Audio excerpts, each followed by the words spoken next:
I slapped her and pushed her into the lake.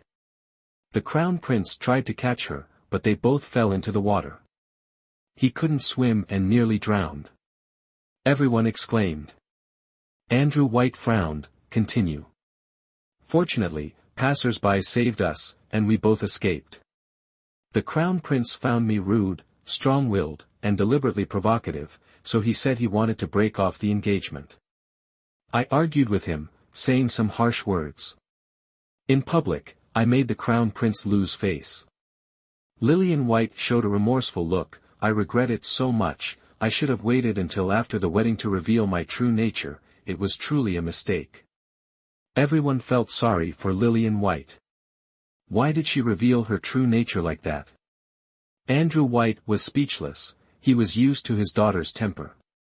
But the people from Capital City were educated and well-mannered. Lillian White's behavior was definitely unacceptable. Breaking off the engagement was a matter of course. It turned out that the crown prince's "I don't blame you" meant he didn't blame her for disrespecting him and making him lose face. Andrew White sighed, his tone not as angry as before. Oh well, we have fate but no destiny. It seems I have no role to play in this life. Lady Grace gently comforted him. Master, things are done by people, relying on connections is not enough, self-effort, and the Emperor's grace will eventually be seen. Look, Lady Grace's mouth is so nimble, while Margaret Willow is holding Buddhist beads, mumbling, who knows if she's reciting the Diamond Sutra or the I Ching Jing. Dismissed. Andrew White limped away. At that moment, Lillian White felt Andrew White age.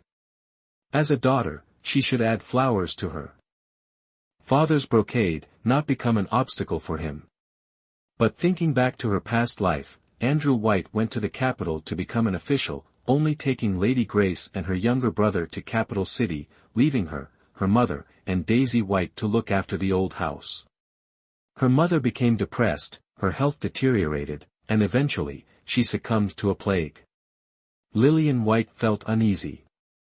She wouldn't allow this to happen, so she had to apologize to her father. Back in her room, Lillian White sulked. She didn't know what Ethan Moore's last words meant. Was it revenge on her, or was he teasing her? Clara Rivers saw Lillian White's fury and stood far away, not daring to approach, afraid of being the scapegoat. Lillian White glanced at her, complaining, be deaf and mute in the future, be an honest person, and suffer losses. Clara Rivers lowered her head and said yes, wanting to speak but hesitating. If you have something to say, say it. Clara Rivers hesitated for a moment, took out a letter from her sleeve, and handed it to Lillian White. This is what the Crown Prince ordered me to give to Miss after he left. Lillian White glanced at the letter. The two words, Lillian White, were strong and powerful. She knew his handwriting, it was indeed his. She took the letter, looked at it for a moment, clutched her chest, her eyes widened, and almost fainted. Fortunately, Clara Rivers caught her in time. Miss, what's wrong? Lillian White trembled as she held the letter. The letter read, Ethan doesn't know who Miss White likes. He asked everyone in White Estate, but no one knew. Ethan thought that the person Miss White likes must not be approved by Master White. Ethan then thought, if Lillian White has no suitors, only him, over time, Master White would definitely accept. You don't need to thank me, consider it a farewell gift. He deliberately said, I don't blame you, to inform everyone here that she cheated on him, which is why he broke off the engagement. Just like her father, the first thing he thought of was that she had a lover. Ethan Moore's intention was to leave her with no suitors, to become a spinster. That way, if her supposed beloved came crawling back, Andrew White would be overjoyed to marry her off, regardless of whether the man was one-armed, crippled, or a complete imbecile. This plan was indeed effective. But her beloved, even magic couldn't conjure him up. This truly was adding legs to a snake, creating more trouble. From then on, Lillian White of Soto City was branded as promiscuous and impure. Initially, suitors flocked to her door, but suddenly, there were none. 2 years passed in a flash. Andrew White beat his chest in frustration, wanting to marry Lillian White off, but no man would have her. The morning was bright, the sky clear for thousands of miles, bamboo branches lush, birds chirping melodiously. The weather was fine today. Lillian White rolled up her sleeves, holding a bow and arrow, her eyes wide as bells, focused on the bullseye ahead. Whoosh, the arrow left the bow, piercing the bullseye with precision and force. Amber Fields, standing beside her, clapped and exclaimed, "Your skills have improved again. You could say it's 100 shots, 100 hits." Lillian White was extremely pleased. "My writing skills have also surpassed yours, old teacher." Amber Fields curled her lip. "All right, give you a little color and you're ready to open a dye shop. I know you're skilled." At this moment, Clara Rivers came running, trembling and sweating, with a handkerchief in her hand. "Miss, young ladies shouldn't practice martial arts. It'll make you even harder to marry off." Lillian White stuck her tongue out at Amber Fields. Ever since she gained the reputation of being unmarriageable, Andrew White had become anxious and forbade her from practicing martial arts, believing a proper young lady should hold a needle, not a weapon. Lillian White outwardly agreed, but inwardly rebelled, secretly hiring Amber Fields to come down from the mountain and teach her. Despite Clara Rivers' persistent dissuasion, the past 2 years had shown clear results, and Lillian White simply ignored her. Lillian White rolled her eyes heavenward, groaning inwardly. They wanted to drag her to meet another matchmaker. Andrew White was blinded by profit. After Ethan Moore left, his attitude towards Lillian White had plummeted, the precious jewel in his hand replaced by Daisy White. Lillian White knew it wasn't Ethan Moore's broken engagement that caused her to fall from grace, but her ruined reputation, which brought shame to him. She was unmarriageable, no longer of use, no longer the first beauty of Soto City.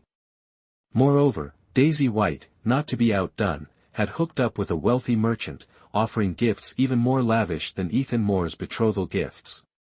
Seeing the profit, Andrew White naturally shifted his focus, showering affection on the future money tree, Daisy White.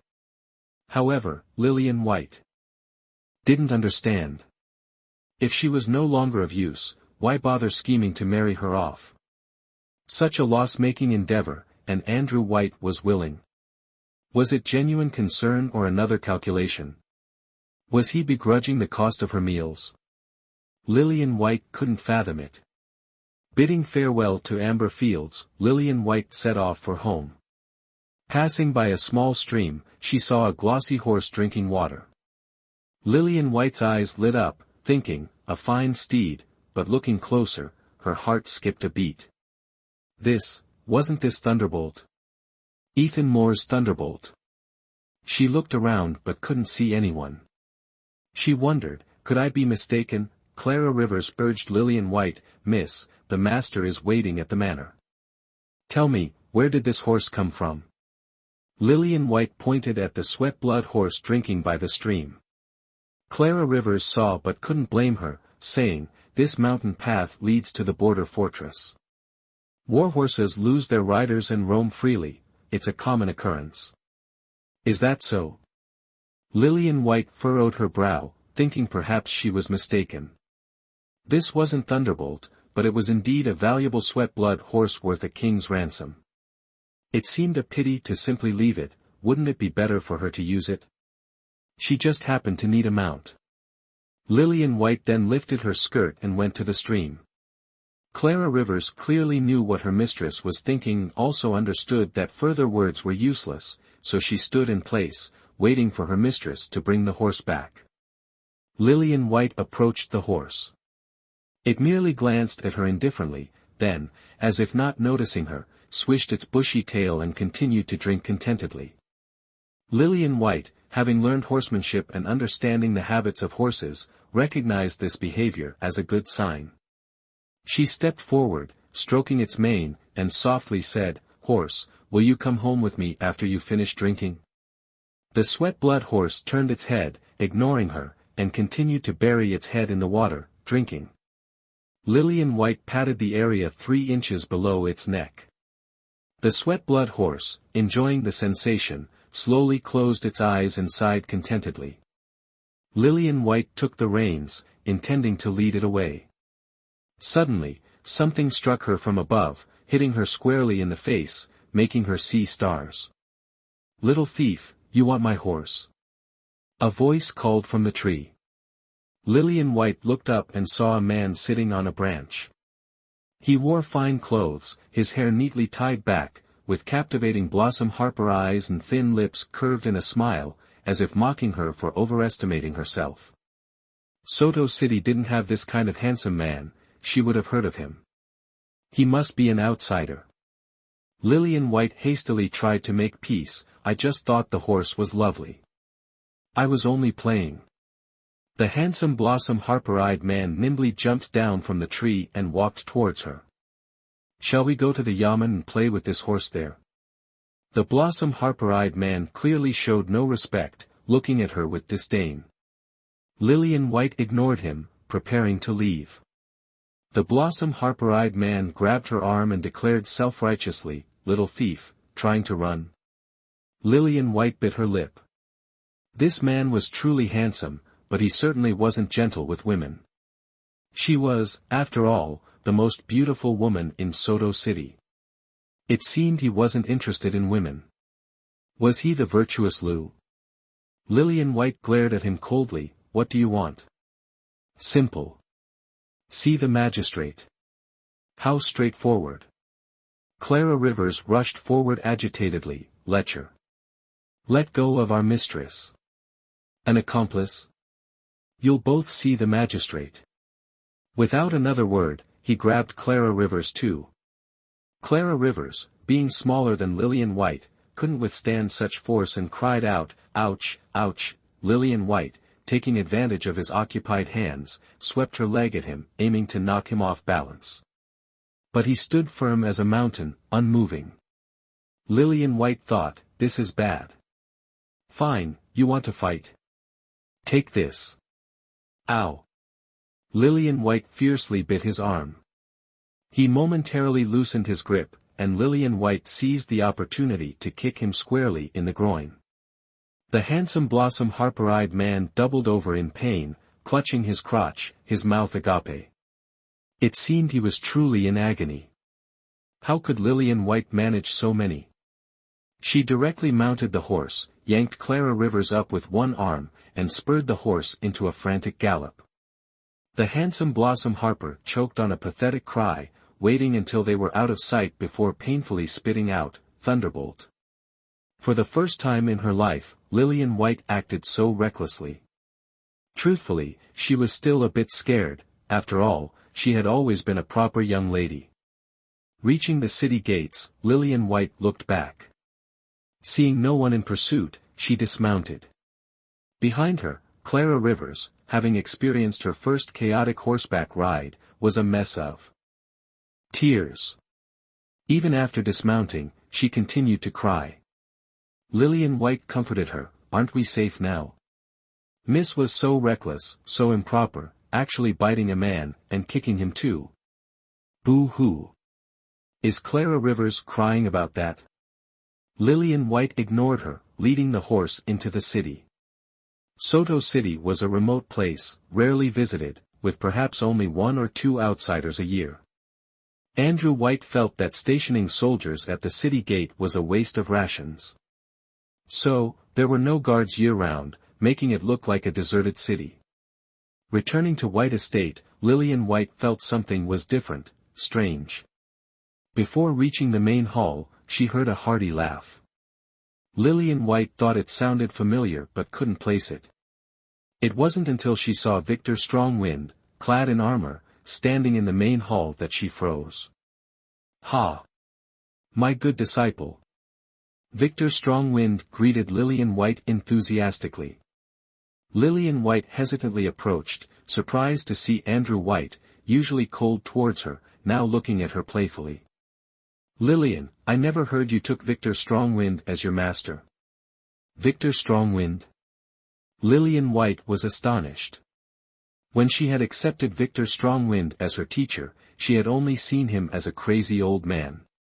She figured she'd learn what she could, and if not, she'd learn on her own. She never imagined this crazy old man was a military leader. See? My disciple has a keen eye. Victor Strongwind slapped Lillian White's slender back. Lillian White nearly stumbled. Andrew White's face stiffened. Victor Strongwind really didn't differentiate between men and women. Margaret Willow, sitting to the side, ached for her daughter. Master, are you here to visit your disciple? Lillian White's intuition told her otherwise. Indeed, to visit you. Someone called, so I'll be on my way, Victor Strongwind said innocently. Wrong hunch. Master, dressed like this, where are you going? Victor Strongwind pointed to the sky and declared, by the mandate of heaven, the Emperor decrees, march on Southern Dominion, leave no armor intact. War with Southern Dominion. Lillian White was shocked. In her past life, the war with Southern Dominion was in the 10th year of Kong Shun's reign, but this was only the 9th. Why a year early? Curious, Lillian White asked, why the war? The Emperor wished to forge a marriage alliance with the King of Southern Dominion, proposing to Princess Naomi, the most beautiful woman in Southern Dominion. The king refused, enraging the Emperor, who felt the King of Southern Dominion disrespected our Radiant Glory dynasty. He ordered us to teach the King of Southern Dominion a lesson. Lillian White remained silent. Princess Naomi of Southern Dominion was only 18, while the Emperor was over 50. Knowing Princess Naomi's personality, Lillian White was certain she would rather die than comply. Furthermore, the future little Princess Naomi of the Southern Dominion wants to marry Ethan Moore. But looking at the cause of the war, it wasn't the grand war of reputation in the previous life. The previous Southern Dominion war was due to the Southern Dominion sending people to assassinate the Crown Prince, who was luckily saved by Andrew White, shielding him with his body. Now that father is right here, how can I go to Capital City to help? The Southern Dominion also doesn't take me seriously, so they should be taught a lesson. Andrew White said angrily. Lord Andrew White is wise. Victor Strongwind gushed with praise. Victor Strongwind, you're too kind. Andrew White's tone was strong, as if he were truly separating the clear from the murky. Lillian White understood her father, old-fashioned and unyielding. How could he approve of this battle? Because the Emperor was lustful and wasteful, where was the demeanor of a wise ruler? Master, master, a servant called out, running in, there's someone claiming to be a friend of Victor Strongwind asking to see you. Ah, Julian Carter is here.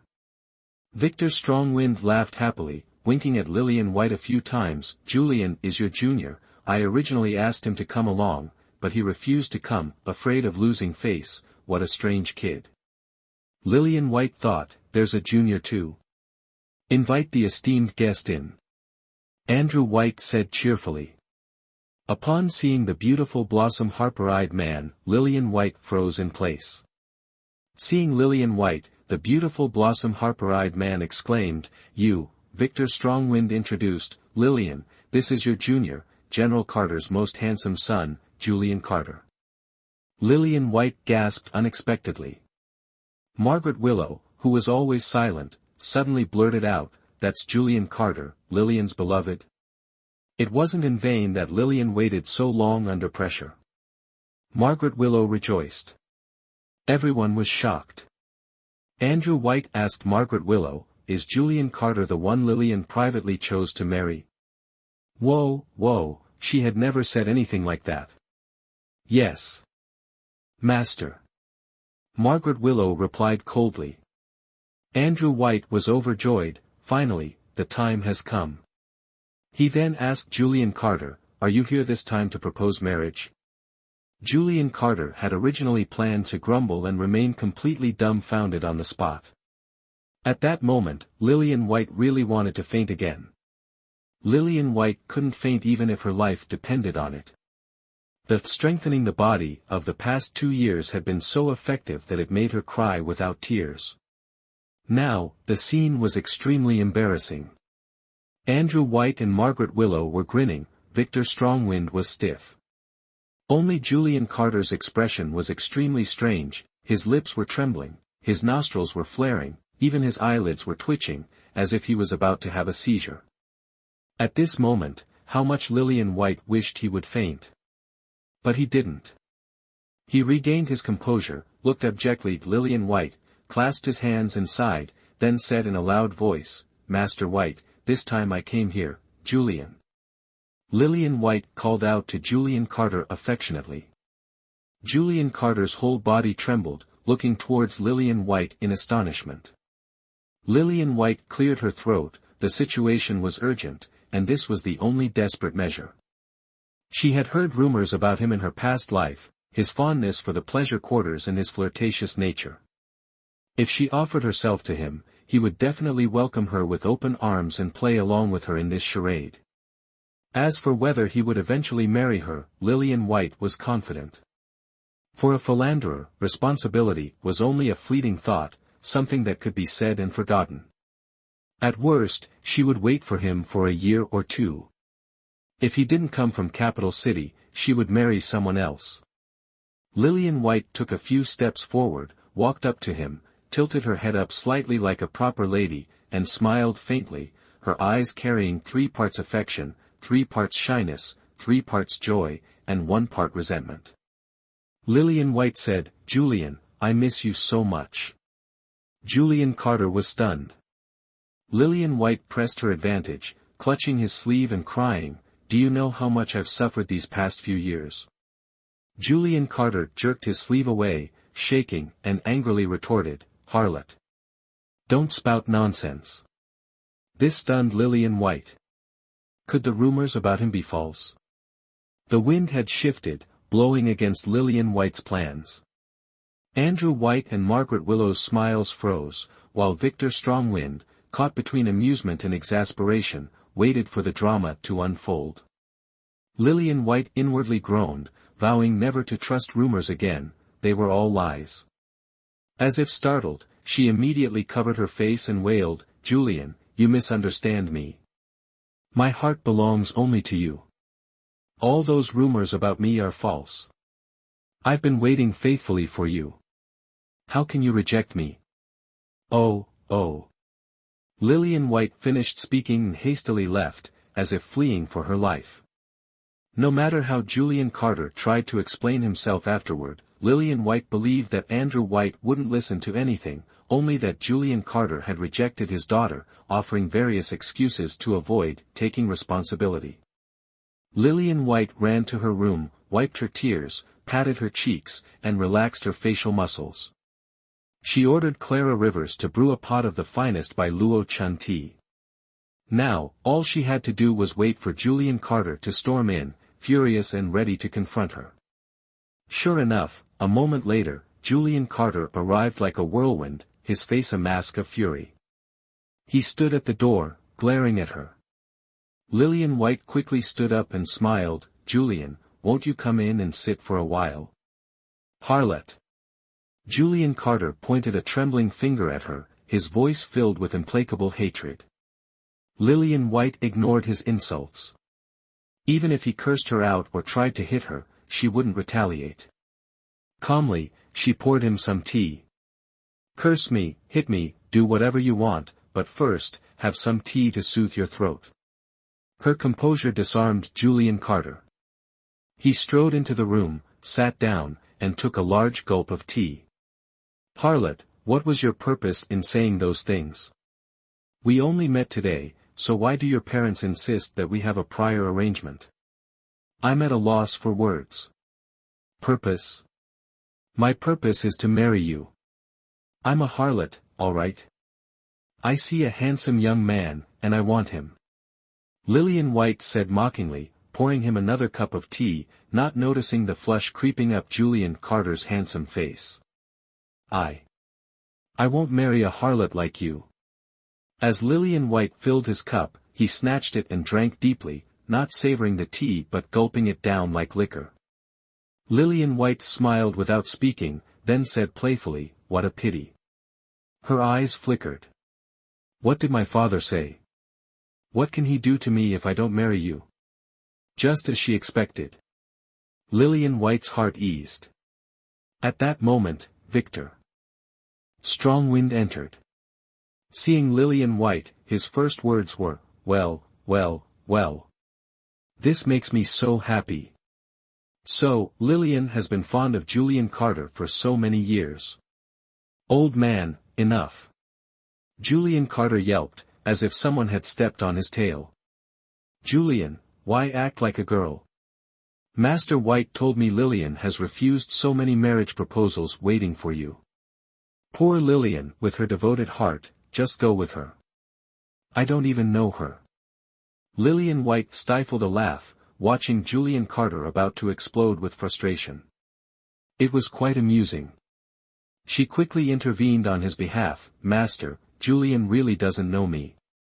Victor Strongwind was taken aback. Oh. Is that true? Then how did Lillian fall for Julian so quickly? She couldn't possibly tell him that Julian Carter was her fiancé from a past life, could she? She had to give a vague answer. It's a long story. Well, take your time and tell it, Victor Strongwind said, his eyes gleaming with intense curiosity. Lillian White insisted, rumor has it that Julian Carter is the most handsome and beautiful of General Carter's 9 sons. Julian also said I'm a lustful woman, obviously obsessed with pretty boys.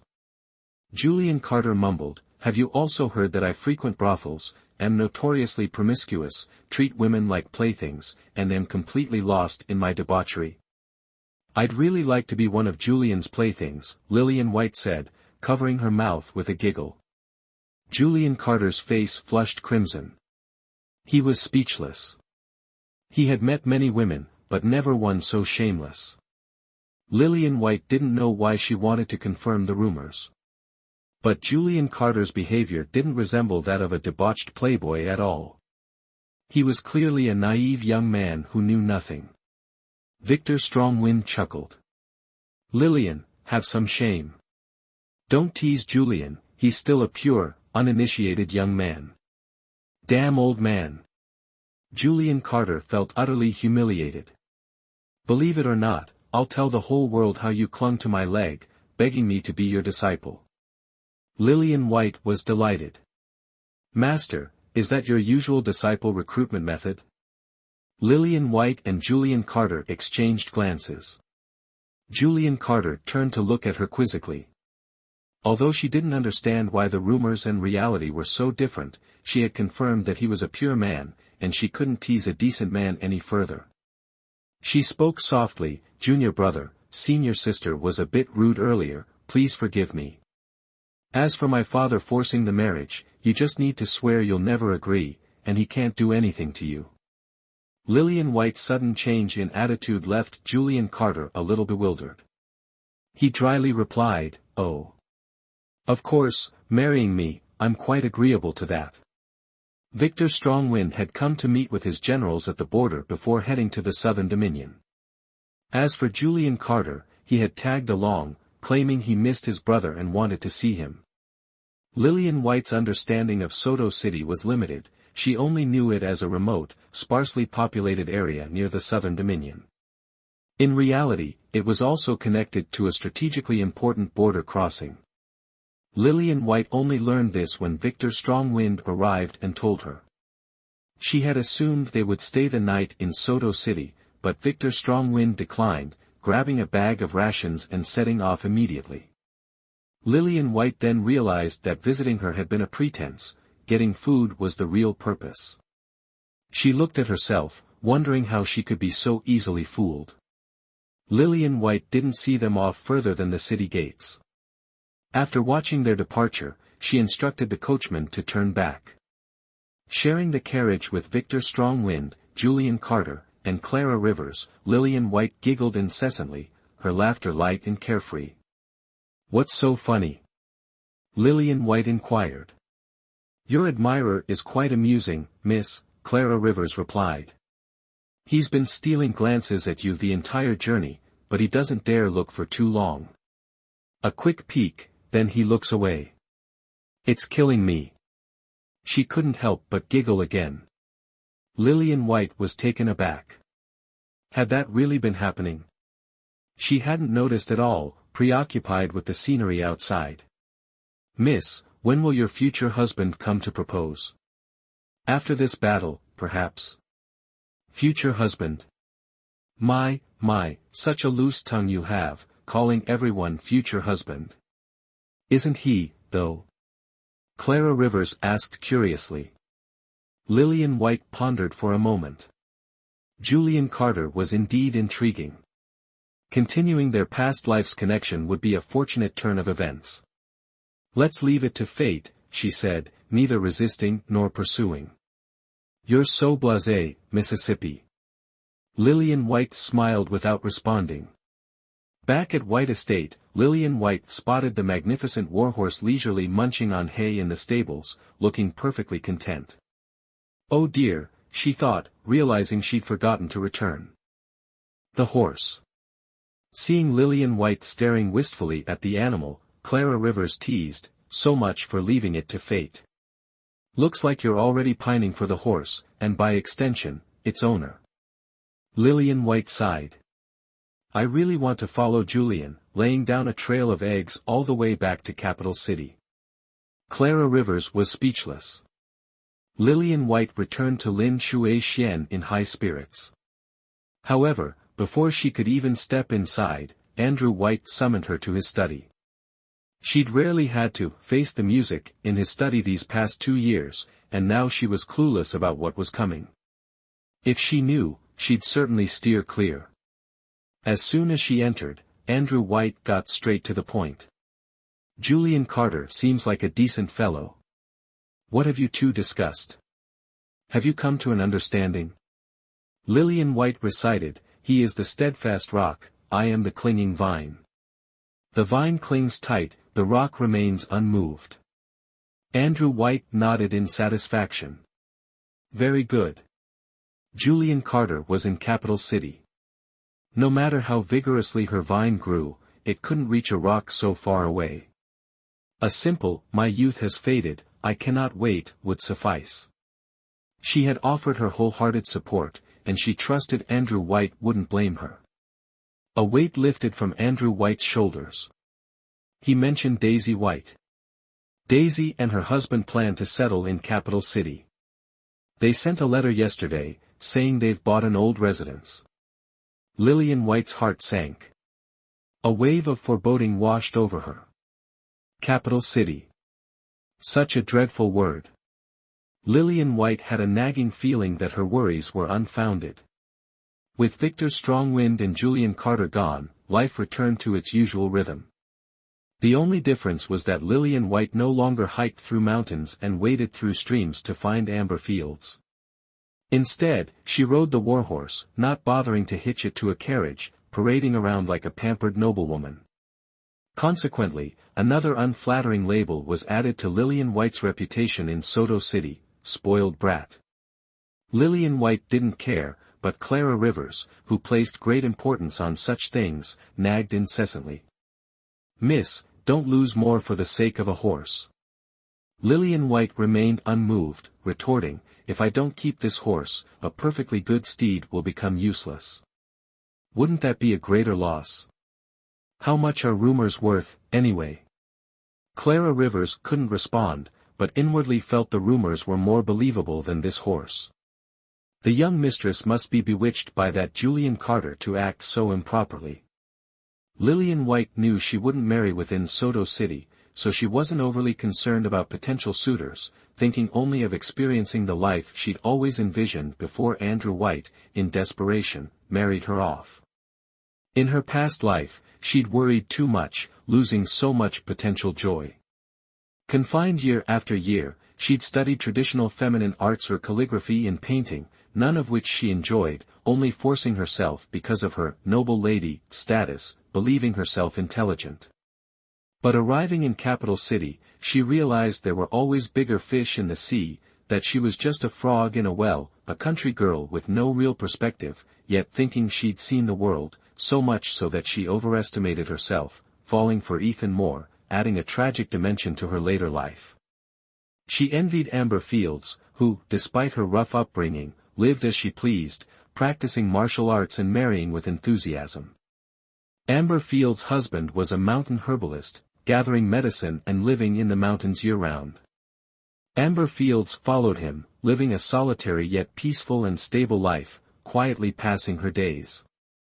Unlike her, burdened by the anxieties and struggles of her past life, fighting against fate, desperately clinging to what she had. But Andrew White was still Andrew White, determined to go to Capital City to pursue his grand plans, never missing even the smallest opportunity. He frequently sent letters to his sister, Daisy White, in Capital City. A clever man, he never explicitly stated his desires, but each letter expressed his anxious longing for his children, his hope for a swift reunion, and his lament about his official duties, his inability to break free, suggesting how wonderful it would be to secure a position in Capital City. Lillian White didn't let those fatherly longing letters reach Capital City. She had someone intercept them, burning each deceitful missive. She believed Daisy White wouldn't find the lack of letters strange, as Lillian had been intercepting and destroying Andrew White's letters since Daisy's marriage. To protect her family, she had to commit these unrighteous acts, even if it meant facing divine retribution. The beautiful spring day was perfect for visiting a temple. Margaret Willow sent a maid to the water pavilion to ask Lillian White if she wanted to go to White Horse Temple. Lillian White hadn't arranged to meet Amber Fields that day, and since she was idle at home, she agreed to go. The thousand-li horse pulling the carriage seemed unfamiliar with its task. The carriage's jolting gave Margaret Willow a headache. Reaching to rub her temples, her trembling hand poked her eye instead, prompting the coachman to stop abruptly. Lillian White inwardly cursed. Even when grazing, the thousand-li horse wasn't this frisky. Blinding her mother would have dire consequences. "Mother, are you all right? What's wrong with the carriage today? It's bouncing and jumping as it goes. Perhaps the mountain path is uneven." Lillian White felt guilty. The sweat-blood horse, attuned to its owner, always bucked and jumped when she was present. She was used to it, but her mother needed time to adjust. When everyone arrived at White Horse Temple, there were no pilgrims as usual. The temple gates were deserted for some unknown reason. Lillian White had Margaret Willow wait at the gate while she and Clara Rivers went inside to investigate. As soon as they left the carriage, the bloody-sweated horse suddenly reared up, letting out a high-pitched neigh. Lillian White was taken aback. Was the horse overly excited today? She remembered taking it for a ride just a few days ago. As she was about to enter the main hall, she saw guards at the entrance. Seeing Lillian White approach, they raised their weapons, blocking her path. "Madam, please return. The general is performing a ceremony in the Buddha Hall." "Madam?" Lillian White's eyebrows twitched. Clara Rivers cleared her throat beside her. "How rude. Our Lady is not yet married. How can you slander her reputation like this?" The soldiers exchanged glances and looked again at Lillian White's attire. She wasn't wearing a young woman's clothing but Margaret Willow's old clothes that had been altered. As for her hair, because they had left in a hurry, she had just let Clara Rivers casually tie it up. It wasn't that White Estate was so poor that they couldn't afford a set of clothes, but Lillian White was tired of wearing fine silks. Once, after practicing martial arts and sweating profusely, she changed into Amber Fields' linen clothes and felt much more comfortable, so she thought of buying a set. The financial power was always in Lady Grace's hands, and she felt that it was beneath the dignity of the prefect's daughter to wear linen, so she didn't allow it. Margaret Willow felt sorry for her daughter, so she happened to have a set of plain linen clothes and gave them to Lillian White. Lillian White took them to a tailor shop to have them altered, and she often wore them without ever being criticized. Now that the soldiers mentioned it, she understood why she hadn't been criticized. Her reputation was already tarnished outside, with rumors of her not being a virgin, so wearing a young woman's clothes would seem pretentious. Lillian White didn't want to waste her breath on this matter, as her mother was waiting outside. She asked the soldiers, "When will the general inside finish the ceremony?" "It's completely closed off today. Miss, come back tomorrow." Lillian White frowned, unwilling to return empty-handed after such a difficult journey. She hadn't given up yet. Which general is inside? Such a grand presence. The soldier curled his lip with a smug look. General Carter, the most powerful in the current dynasty, and the youngest general, General Moore. Upon hearing General Moore, Lillian White's heart skipped a beat. General Moore is Ethan Moore. Audacious. Who allowed you to call the general's common name? All right, let's go. Lillian White didn't say much more, directly pulling Clara Rivers and running away as if her life depended on it. Clara Rivers couldn't keep up. Miss, wait for me, she called. The ceremony had just ended. General Carter, Jacob Carter, and Ethan Moore emerged with amiable expressions, descending the steps and heading towards the gate. Ethan Moore's gaze casually swept across the area, landing on a figure running further and further away. His sharp eyes lingered, quietly watching. Jacob Carter followed his gaze and chuckled. Huh? Why are you so captivated by that woman? Judging by your expression, it seems like you've been startled by something. Don't tell me you've seen a ghost in broad daylight. Ethan Moore laughed, a bitter laugh. It would be better if it were a ghost. At least, I could still delude myself that she isn't married. Jacob Carter was confused. Ethan, Julian said that ever since you and your mother returned from your trip to White Horse Temple, you've become much more withdrawn. At the time, I thought Julian was being dramatic, but now, seeing your behavior at White Horse Temple, I feel like something's up. What's going on? Did you fall for a little nun in the nunnery near White Horse Temple? And she refused to return to secular life for you? Ethan Moore chuckled, replying, worse, actually. A little nun. Would rather have a monk than me. Ah, so with Ethan's personality, you'd make that monk the abbot of Long and Temple in Capital City. Ethan Moore turned his head and retorted, Uncle Carter truly doesn't understand me. I'd have that monk return to secular life and even help him get married. Then what about the little nun? She'll stay in the nunnery and give up hope. Jacob Carter was stunned. And what about you? Obviously, I'll keep her company with a lonely lamp. Bullshit, Jacob Carter couldn't help but spit. Ethan Moore didn't argue, only smiled without speaking, finally adding, the nunnery is remote and desolate. If something beastly happened, no one would know. Jacob Carter spat again. Beast. He laughed, then looked far into the distance. Seeing her family's carriage, Lillian White immediately rushed towards it, ordering the coachman to whip the horses and leave quickly. Margaret Willow, seeing Lillian White's state, couldn't help but ask, Lillian, what's wrong? Lillian White simply said nothing was wrong. Clara Rivers couldn't hold back, miss, as soon as she heard the prince was at the temple, she became like this. Margaret Willow paused, then softly said, Lillian, haven't you explained to the prince that your relationship with your beloved is still pure? Mother, please don't worry about this. How can I not worry? You're my only daughter. A trace of sorrow flashed across Margaret Willow's eyes. You and your father are my only attachments in this world. Hearing Margaret Willow still cared so much for Andrew White, Lillian White felt a tightness in her chest.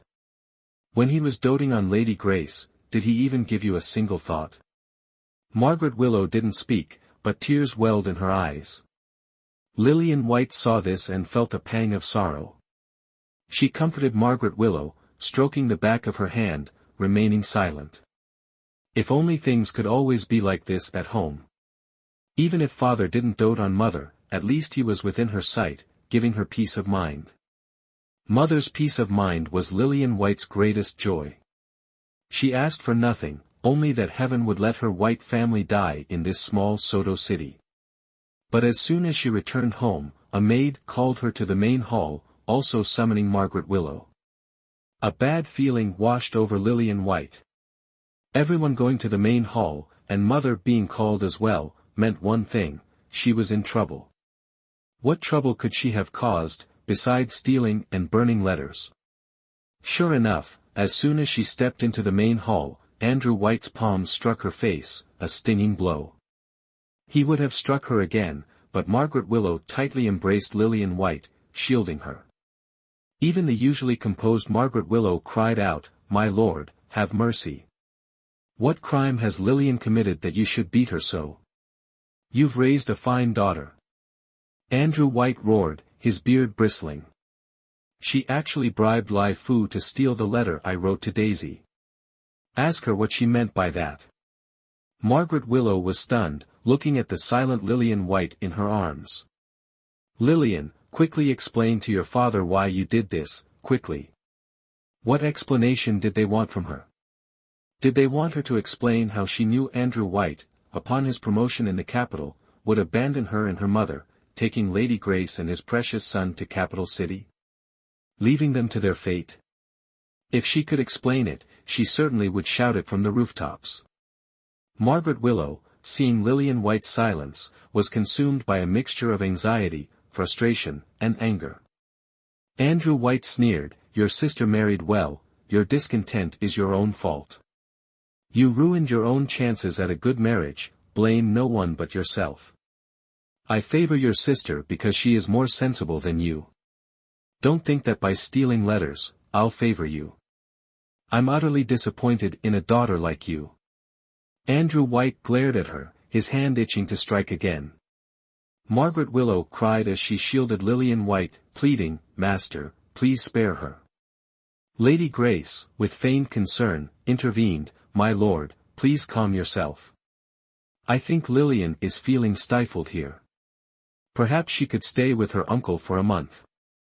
Uncle Willow was stationed near the border, close to the battlefield. With the impending war and the volatile situation, sending Lillian White there was a gamble, her return was uncertain. But the indignant Andrew White accepted Lady Grace's proposal, waving his sleeve and saying, "Go to your boy and think for a month, then come back.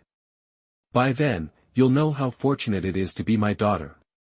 Lillian White sneered, it was a cruel joke. Without tears or protest, she said, "Thank you for your leniency, father." Margaret Willow wept inconsolably beside her, a picture of utter misery. Margaret Willow hailed from Bronze City, a border town between the Radiant Glory dynasty and the Southern Dominion.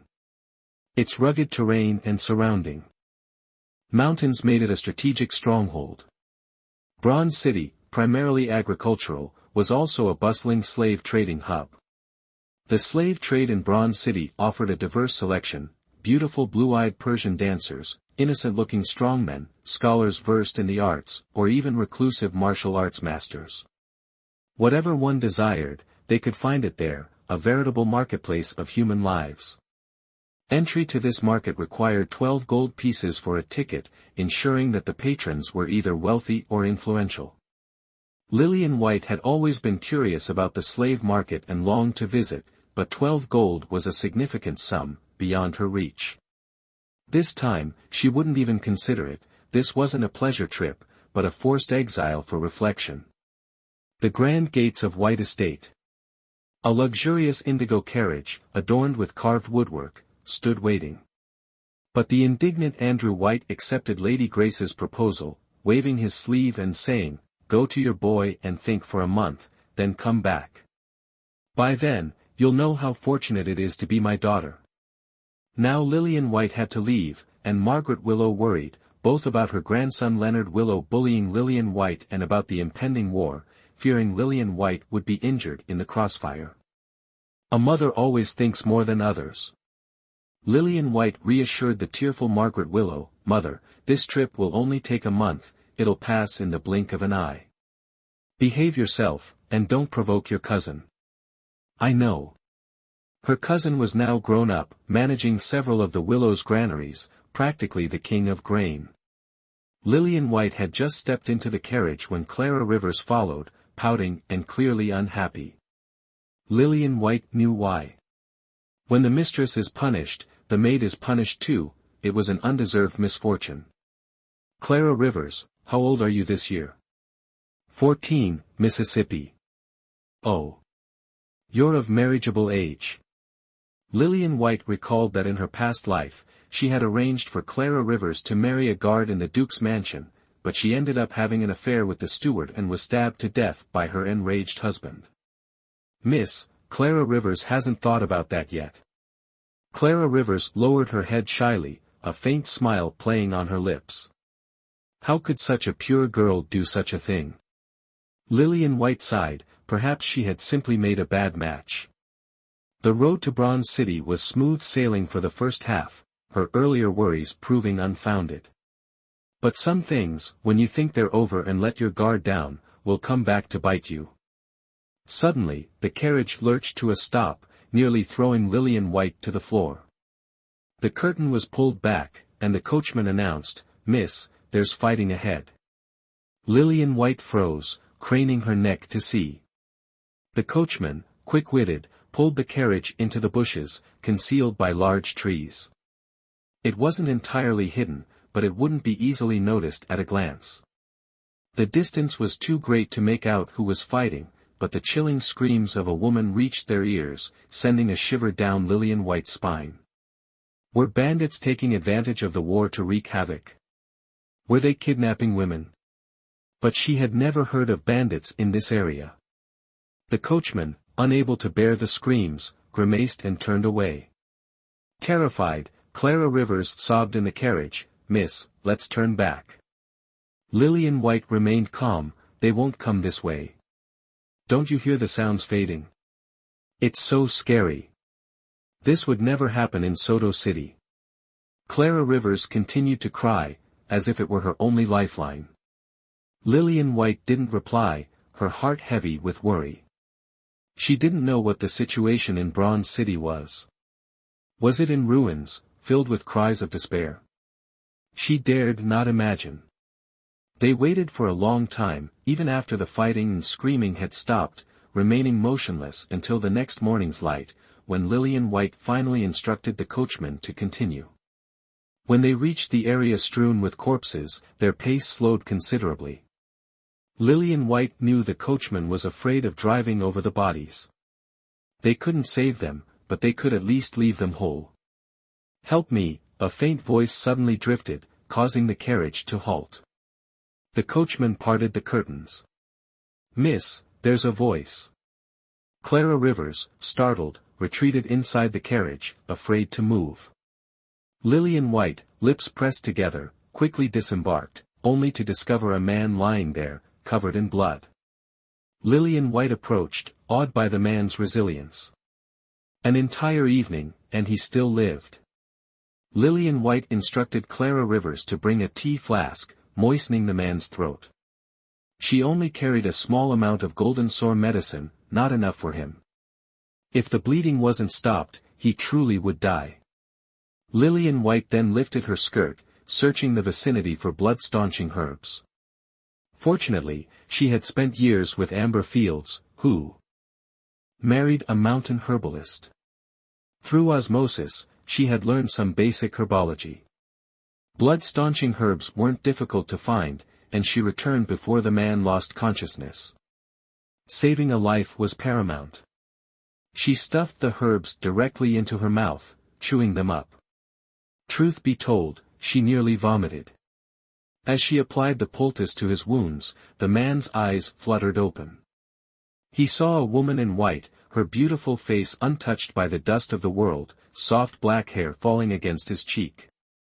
He thought an angel had descended, and with difficulty, he whispered, "Thank you," before losing consciousness again. Lillian White pondered what to do with the man. Bring him in a carriage to her uncle's house? Or leave him here to fend for himself? After a fierce internal debate, she decided to bring him onto the carriage.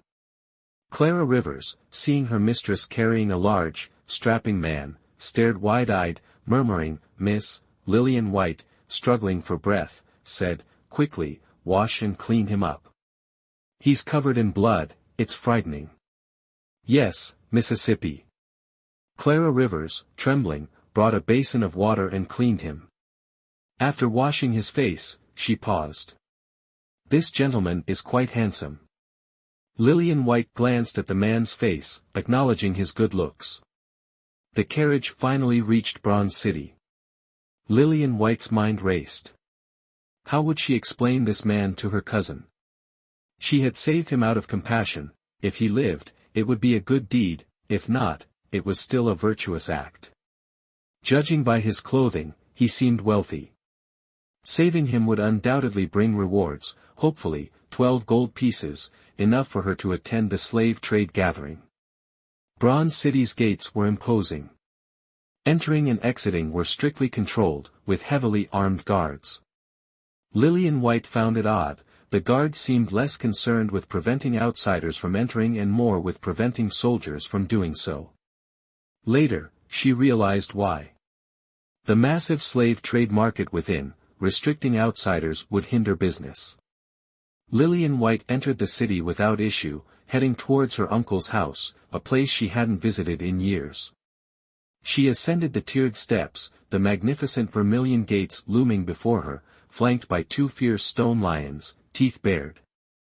Lillian White thought, so even farmers can become rich. Clara Rivers knocked on the door. A moment later, a middle-aged man with a slightly hunched back opened it.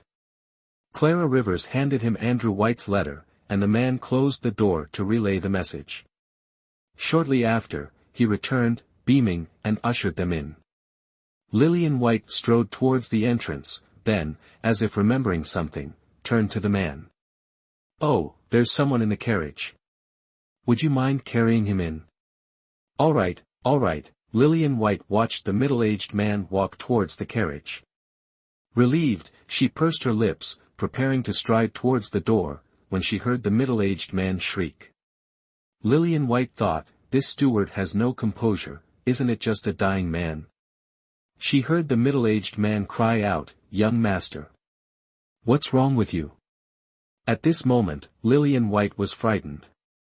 She saved him, the very cousin who always pointed at her with a disgusted expression and scolded her for being unmarriageable. What a coincidence! Winding corridors, green walls and red tiles, blossom harbor blooming brilliantly in March, the occasional gurgling of water. Looking closely, it turned out to be a small stream. This place, resembling a fairyland, was her uncle's house.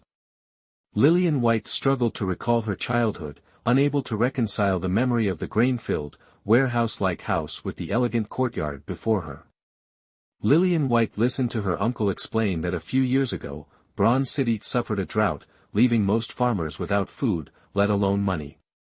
The Willows were no exception, dismissing servants and selling properties. Lillian White's mother, Margaret Willow, pitying her maternal family, asked Andrew White for some money to help them. But it was a drop in the bucket. Unexpectedly, Leonard Willow, who had been studying abroad, returned and used the money Margaret Willow had given them to buy up the starving farmers. Instead of growing grain, he switched to growing fodder, specifically to sell to the armies of various nations. At first it was done discreetly, but as the business grew, relying on influence, he began to operate openly. Lillian White had to admit, this cousin was both audacious and opportunistic. He understood Bronze City's advantageous geographical location on the border. He understood the political climate of the past few years, with constant strife and warfare. He knew how to profit from disaster, buying up land at low prices when others had nothing to eat. A man so wealthy and profit-driven must have made a few enemies. No wonder he was being chased. But to involve that person was wrong of him. Her uncle said that Leonard Willow had gone to pick up his sister, Nina Willow, and encountered this misfortune on his way back. Meaning Nina Willow was present at the time, but her whereabouts were now unknown. Could she have been taken as a concubine? It was highly possible. Nina Willow had been a beauty since childhood, even more beautiful than Lillian White. If Lillian White was considered a great beauty, Nina Willow was even more so. Lillian White shared her speculation with her uncle, who wailed, "My poor daughter." Lillian White also sighed at this. Leonard Willow woke up 3 days later. That day, Lillian White was sleeping soundly in her room when Clara Rivers rushed in, excitedly waking Lillian White. "Miss, Master Willow is awake." Lillian White was still half asleep, who is Master Willow? Miss, your cousin. Clara Rivers remained enthusiastic. Lillian White frowned, waking up and looking at the unusually cheerful Clara Rivers. What does him waking up have to do with me? Clara Rivers was taken aback. Shouldn't we go visit him? We should. Clara Rivers' eyes brightened. Lillian White continued to lie in bed. I didn't hear anything just now, let's talk after I wake up properly. Between her cousin and sleep, she felt sleep was more important. Her cousin was awake, she should go see him, but if she was sleeping and didn't know he was awake, it was alright to go a little later.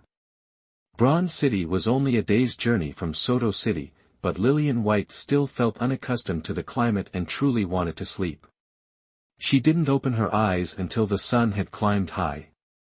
She called for Clara Rivers several times, but no one answered. She cleared her throat and called again, still with no response. Lillian White had to get out of bed herself, wash her face, comb her hair, and go out. She randomly grabbed a maid and asked for Leonard Willow's location, and the maid obediently led her there. Leonard Willow's residence was quite unique, a waterside pavilion situated in the middle of a lake. Although Lillian White knew how to swim, she certainly wouldn't dare sleep there. If a storm were to blow in one night and she were to fall into the lake mid-slumber, it would be a true tragedy. Lifting her skirt, she walked onto the bamboo bridge and saw Clara Rivers chatting with a young apothecary. So that's why Clara Rivers didn't answer, she'd run off here. Lillian White wasn't angry. She simply ignored Clara Rivers and entered the room.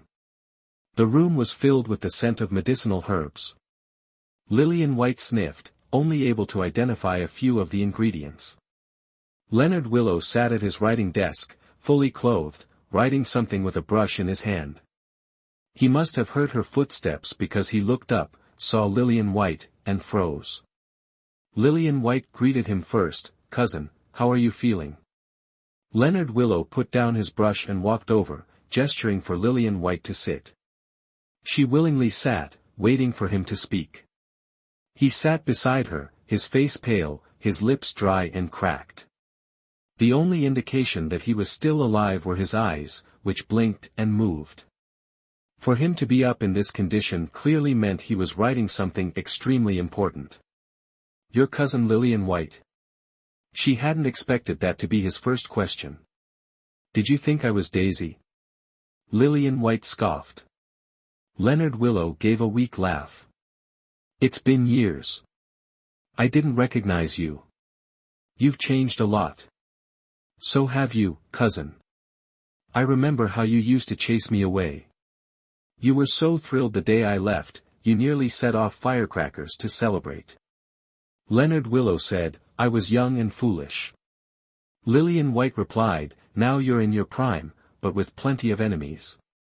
Don't blame your cousin for being nosy, but this time. Leonard Willow's already pale face became even whiter. I think it's related to this war.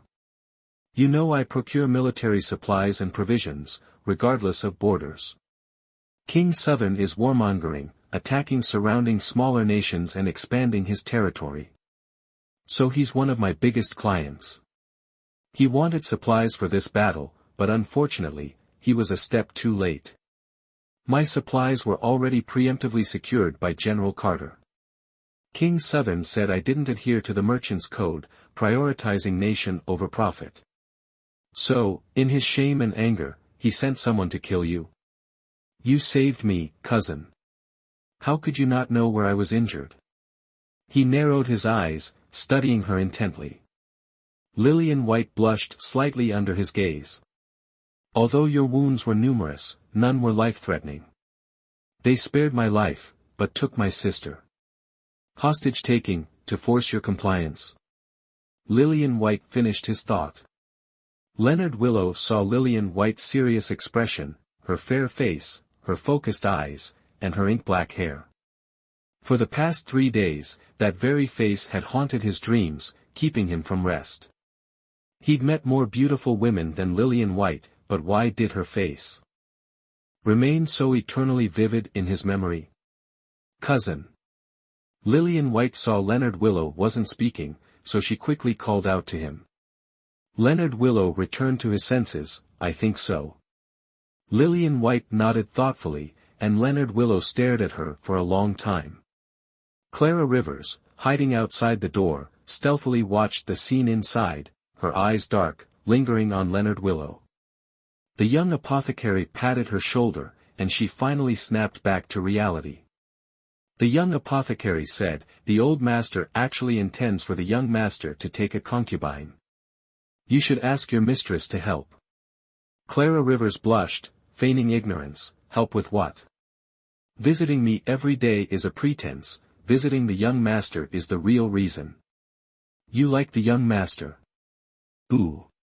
Clara Rivers quickly covered the young apothecary's mouth, pleading in a low voice, "Quiet down." The young apothecary flicked Clara Rivers's hand away, taking 2 deep breaths. "You've only met the young master a few times, and you already like him? Unbelievable." Clara Rivers pouted defiantly, "Haven't you ever heard of love at first sight? From what I see, it's the young master who fell in love with your mistress at first sight." Clara Rivers fell silent, turning to look inside the room, where she saw Lillian White and Leonard Willow talking. Lillian White prepared to leave, standing up and saying to Leonard Willow, "Cousin, you rest well. I'll be going now." Leonard Willow offered to see her out, but Lillian White quickly declined, "No need, I know the way." "Hey," as he hesitated, a servant clutched a letter tightly, walking in with a worried expression, "Master Willow, there's a letter for you." Leonard Willow quickly accepted it, scrutinizing it for a moment before suddenly saying, "Father, quickly prepare gold, as much as you can."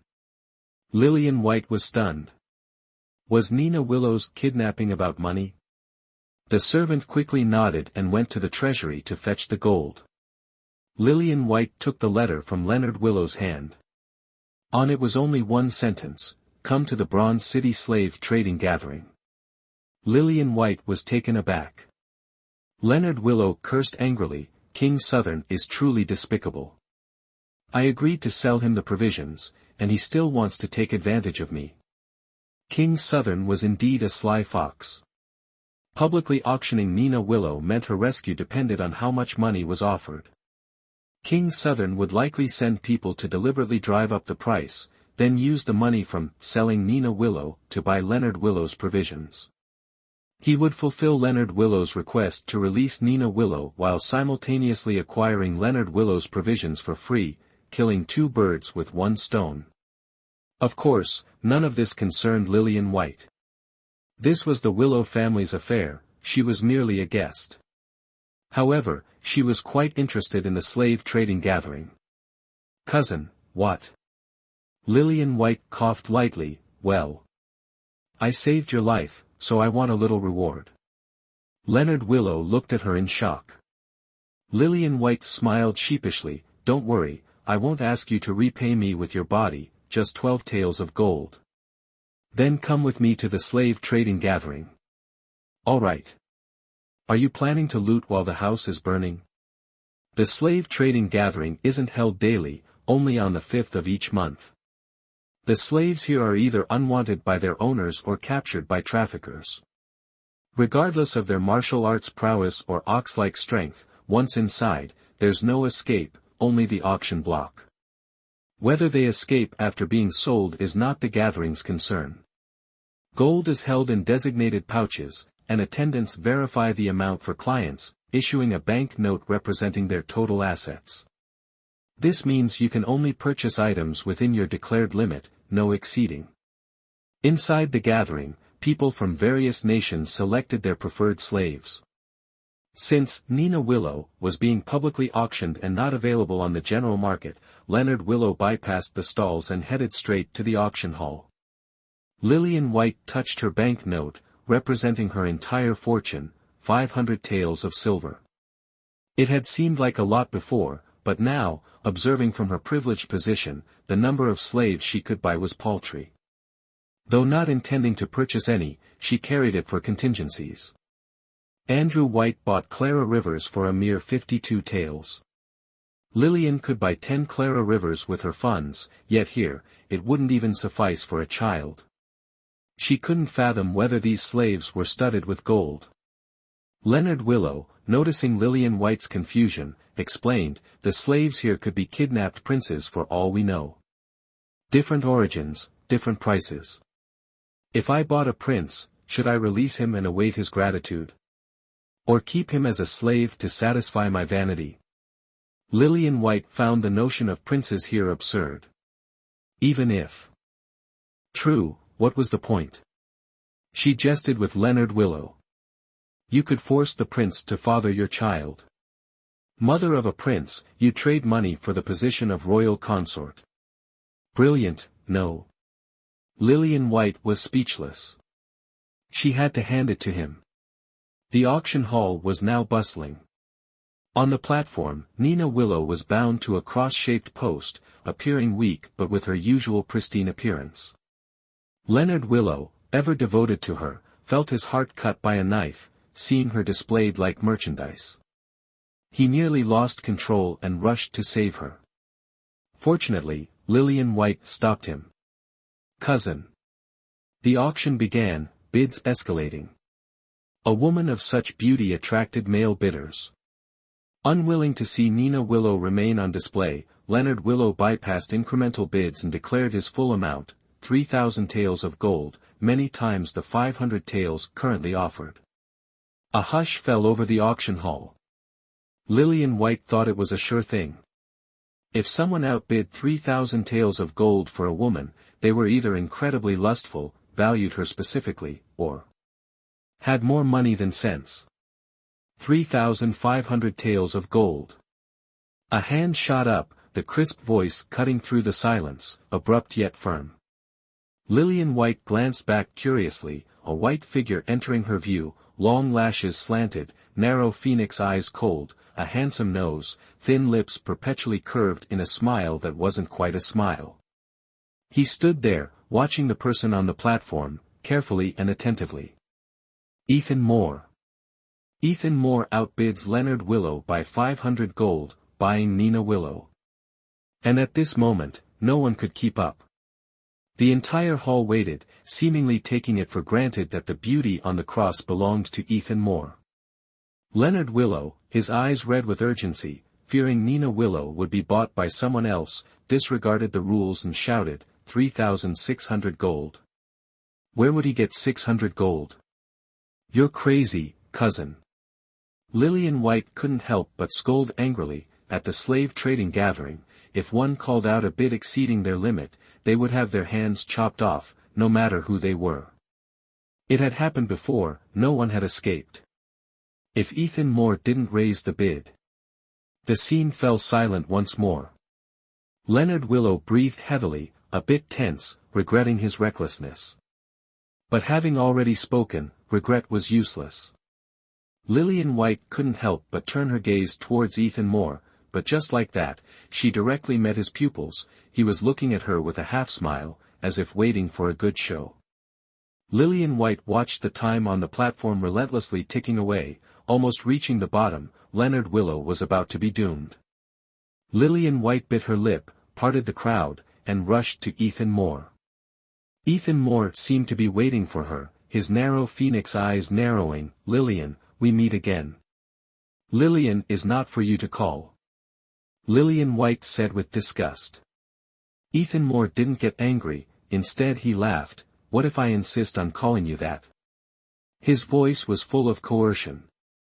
Lillian White bit her lip, looking at the hourglass on the platform. "Then call me that. Hurry up and raise the bid, even by a single copper." "Why should I raise the bid?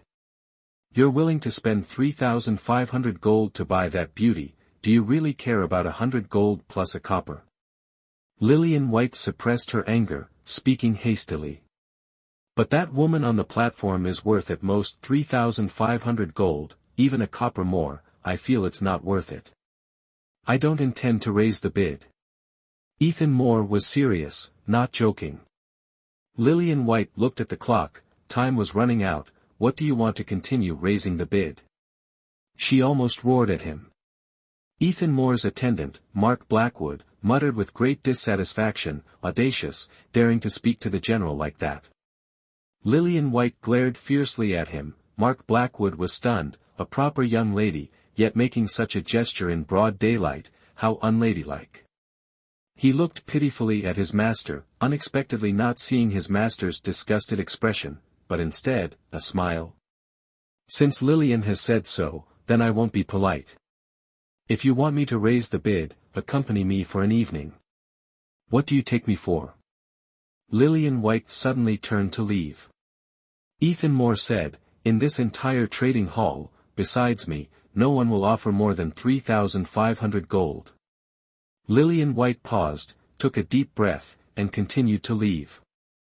Lillian White looked back from afar. Leonard Willow was tightly clenching his fists, his forehead covered in sweat. He stared blankly at the hourglass, as if waiting for tragedy to descend. If tragedy struck, would he be able to bear it? And Nina Willow on the platform, today was the 5th, if she wasn't sold today, she would have to wait a month. This month would be too cruel for a delicate woman like her. But on what basis did he expect her to come to the rescue? She was merely a guest. However, as a guest, she truly couldn't bear to see his family face misfortune. Since childhood, he had treated her even better than Andrew White. Wasn't it just one night? What could he possibly make her do? She believed Ethan Moore wouldn't act recklessly, because he secretly desired to make love with the woman he adored. Lillian White turned, parted her lips, and said, "Deal. Please, place your bid." Ethan Moore extended his hand again, looking intently at Lillian White, a hint of mockery in his eyes. 3,650 gold. His bid reverberated through the hall. Even Nina Willow, bound on the platform, strained to lift her head and look at him. At this moment, the sand in the hourglass had just run out. It was truly a close call. "Wait for me here." Ethan Moore smiled at Lillian White and stepped onto the platform to complete the transaction. One hand for the money, one hand for the person. Ethan Moore loosened Nina Willow's ropes. Her body went limp as she collapsed, and he knelt beside her, gently asking, "Miss Willow, are you all right?" Nina Willow opened her eyes. "Do you know me?" "I'll explain everything once the transaction is complete and I have the antidote. Let me help you down first." "All right." Nina Willow was carefully helped down by Ethan Moore. Lillian White observed, forming her own judgment.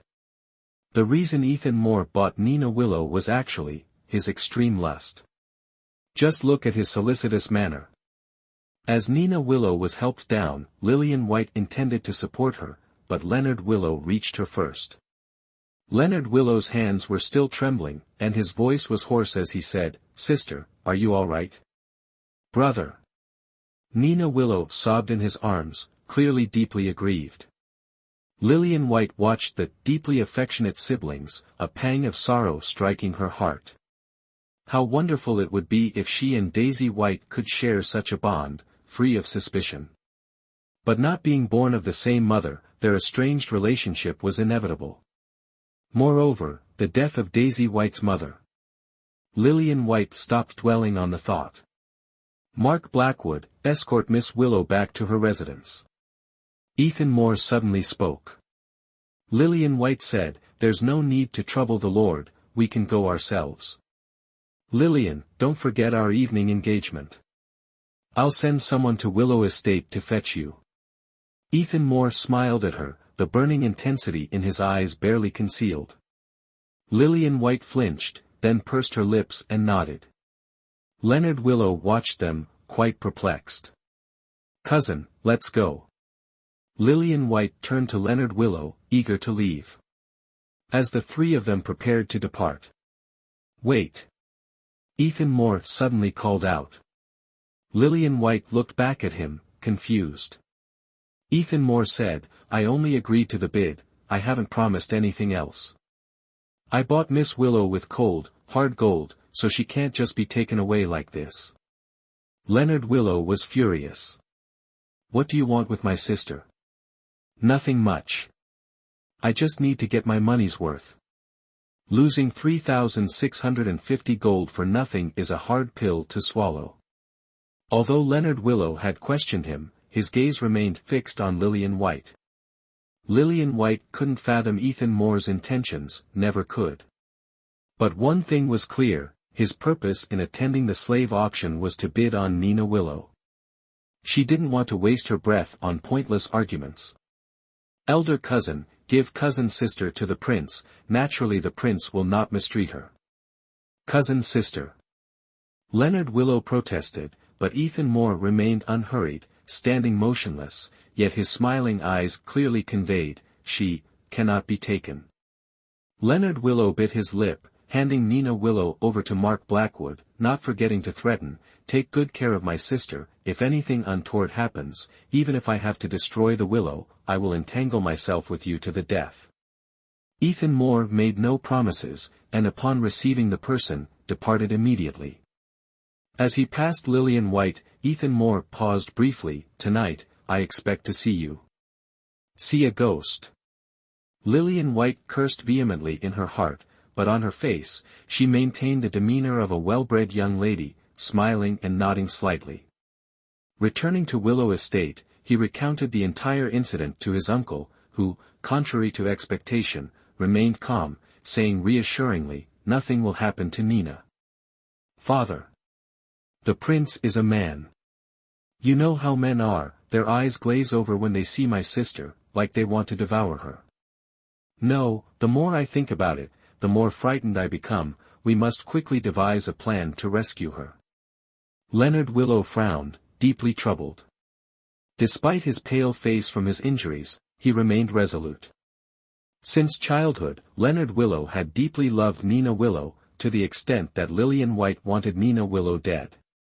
As a child, she bullied Nina Willow relentlessly, unable to bear seeing Leonard Willow's affection for her, the same affection he also showed Lillian. She had never experienced such care. Her father, Andrew White, was solely driven by profit. Lady Grace wished she and her mother would die early, and Daisy White, outwardly docile, schemed relentlessly behind the scenes. The stark contrast between her family and Nina Willow's fueled her intense jealousy. Unaware, the more she tormented Nina Willow, the more she tormented herself, as it only served to highlight how deeply cherished Nina Willow was. That was also the reason she never visited her uncle's house anymore. She couldn't bear to witness such affection. Nephew, the prince is an exception. For the past 2 years, the prince has been campaigning, accumulating significant merits, and the emperor has rewarded him with countless beauties, all of whom he has redistributed. If he were a lustful man, why would he do such a thing? Lillian White exclaimed, cousin sister looks like a celestial being, it's hard to avoid the prince suddenly being moved by lust. Of course, her ability to lie convincingly was exceptional, he even made a promise to see Lillian tonight. I see him as nothing but a lecher. Goaded by Lillian White's words, Leonard Willow grew even more anxious. No, I must seek out the prince. Without waiting for his uncle to speak, Leonard Willow hurried away. His uncle, harboring doubts about Lillian White's words, thought, Lillian, I fear you misunderstand the prince. The misunderstanding was real, because she knew very well that Ethan Moore was not interested in women, which made her even more perplexed about his motive for acquiring Nina Willow. At dusk, after finishing a bowl of porridge, Lillian White instructed Clara Rivers to prepare her appearance. As Clara Rivers styled Lillian White's hair, she inquired, Miss, where did you and Master Willow go this afternoon? You both seemed quite serious upon your return. It was nothing. Seeing that her mistress wouldn't elaborate, Clara Rivers, unable to satisfy her curiosity, focused on dressing Lillian White's hair. Cousin. Leonard Willow's sudden appearance at the door startled the 2 people inside the room. Clara Rivers was so shocked that the wooden comb in her hand trembled and fell to the ground. Seeing Clara Rivers's nervousness and the blush creeping up her cheeks, Lillian White was instantly taken aback. Did Clara Rivers have feelings for her cousin? She remembered asking Clara Rivers in her past life if she liked Guard Chow, and Clara Rivers had hesitantly said yes, so she married her off to him. Guard Chow was leagues below her cousin, but her cousin bore a striking resemblance to the steward Clara Rivers had a secret affair with, calculating and shrewd. She finally understood that Clara Rivers's hesitation wasn't shyness, but an embarrassed refusal. This realization filled Lillian White with a pang of guilt. She had interfered in their relationship, condemning Clara Rivers to a lifetime of misery. Now, reborn, she felt obligated to make amends. Clara Rivers opened the door, but before she could greet Leonard Willow, he walked past her, straight to Lillian White. "Cousin," he said, "the prince refused to see me, but he asked me to relay a message to you. Tonight, he expects you, and you're not to leave until you've met." Lillian White frowned. Wasn't this a hint for Leonard Willow to rescue Nina Willow, using her meeting as a cover? As expected, Leonard Willow asked, "Do you and the prince?" He hesitated, searching for the right words. "Have you met before? Are you friends?" "He proposed to me once, and I rejected him," Lillian White stated plainly. Leonard Willow was terrified. "I'll see what's going on tonight, cousin. Don't be hasty." "I'll leave it to you, cousin. It's nothing." If her cousin wasn't being held captive, she would have gladly stood Ethan Moore up and skipped this ambiguous rendezvous. At the hour of the dog, Ethan Moore sent a palanquin to fetch her. Lillian White took special care with her appearance, applying a layer of rouge, shaping her eyebrows like willow leaves, and styling her hair in a cloud-like updo. She was the picture of opulence. Ethan Moore had chosen a pavilion in the mountains as their meeting place. When she alighted from the palanquin, he was already there, pouring himself a drink. Seemingly aware of her arrival, he turned and offered her a serene smile. She couldn't tell if it was genuine, just as she couldn't fathom his reason for summoning her. The air was filled with fragrance, the full moon hung high in the sky, and insects chirped around them. Lillian White couldn't help but admire the beauty of the scene. She walked to the center of the pavilion and curtsied. "Your Highness." "Sit." Ethan Moore gestured with his hand. Lillian White sat opposite him and got straight to the point. "Why did your Highness summon me here tonight?" Ethan Moore countered, "Can't I invite you for a friendly chat?" "Without a specific reason?" Lillian White replied, "Your Highness is a busy man. You wouldn't waste your time like this." "I don't consider this a waste of time." Ethan Moore poured her a cup of wine. The aroma filled the air, and Lillian White felt a flicker of pleasure. "This is fruit wine from the western regions," he explained. "Pure and sweet. Try it." Despite her inner desire to taste the wine, Lillian White demurred. "I don't drink." Ethan Moore smiled faintly and didn't press her, drinking by himself instead. Lillian White watched as he drank cup after cup, as if drowning his sorrows. She was even more perplexed. Did he intend for her to watch him drink all night? Finally, he set down his cup and looked at her with slightly intoxicated eyes. "I've always wondered," he said, "why your gaze towards me holds not only distance, but also, disgust." Lillian White didn't reply. "My whole life, I've always gotten what I wanted. Never a no." "Lillian White, you're quite the exception." Ethan Moore raised his glass to her. Lillian White replied, "If you brought me here for this, let me tell you, not every woman adores you, and those who do might not want to be your concubine. Everyone has their own mind, don't trouble yourself." Ethan Moore, so arrogant and aloof, was she summoned because she rejected his proposal, bruising his ego? But wasn't 2 years a bit late for that? "Why don't you consider that I genuinely adore you and desire to share a bed with you?" His lips curved into a smile, his eyes deep and unreadable, revealing neither joy nor sincerity. "I wouldn't dare flatter myself, rest assured." Her response was perfectly rehearsed, utterly conventional. Ethan Moore chuckled, his narrow phoenix eyes crinkling, "How intriguing. No wonder I once wanted to take you home and study you." Lillian White shot him a look. Was that even human speech? Marry her to study her? She retorted, "Let's end the teasing. What will it take for you to release Nina Willow?" Ethan Moore's smile vanished. "I understand Leonard Willow isn't married." You cares so much for Miss Willow, is there a connection to Leonard Willow? Is he the one in your heart? Lillian White was slightly taken aback. He's my cousin. Now it was Ethan Moore's turn to be surprised. Realizing his blunder, he took another sip of wine. Since he's your cousin, you needn't interfere. I'll treat Miss Willow well. If Leonard Willow wants to retrieve her, I'm sure he'll pay me a visit. My cousin came, but you refused to see him. If he took Miss Willow away, would you still have come to this meeting? Ethan Moore's eyes held a mocking glint, as if he saw through her dishonesty. Lillian White remained silent. He was right, she wouldn't have come. Seeing Lillian White's resignation, Ethan Moore suddenly reached out and grasped her hand. Startled, she struggled, but couldn't break free. Infuriated, she exclaimed, "Sir, men and women shouldn't touch." Ethan Moore finished her sentence, his laughter laced with sarcasm.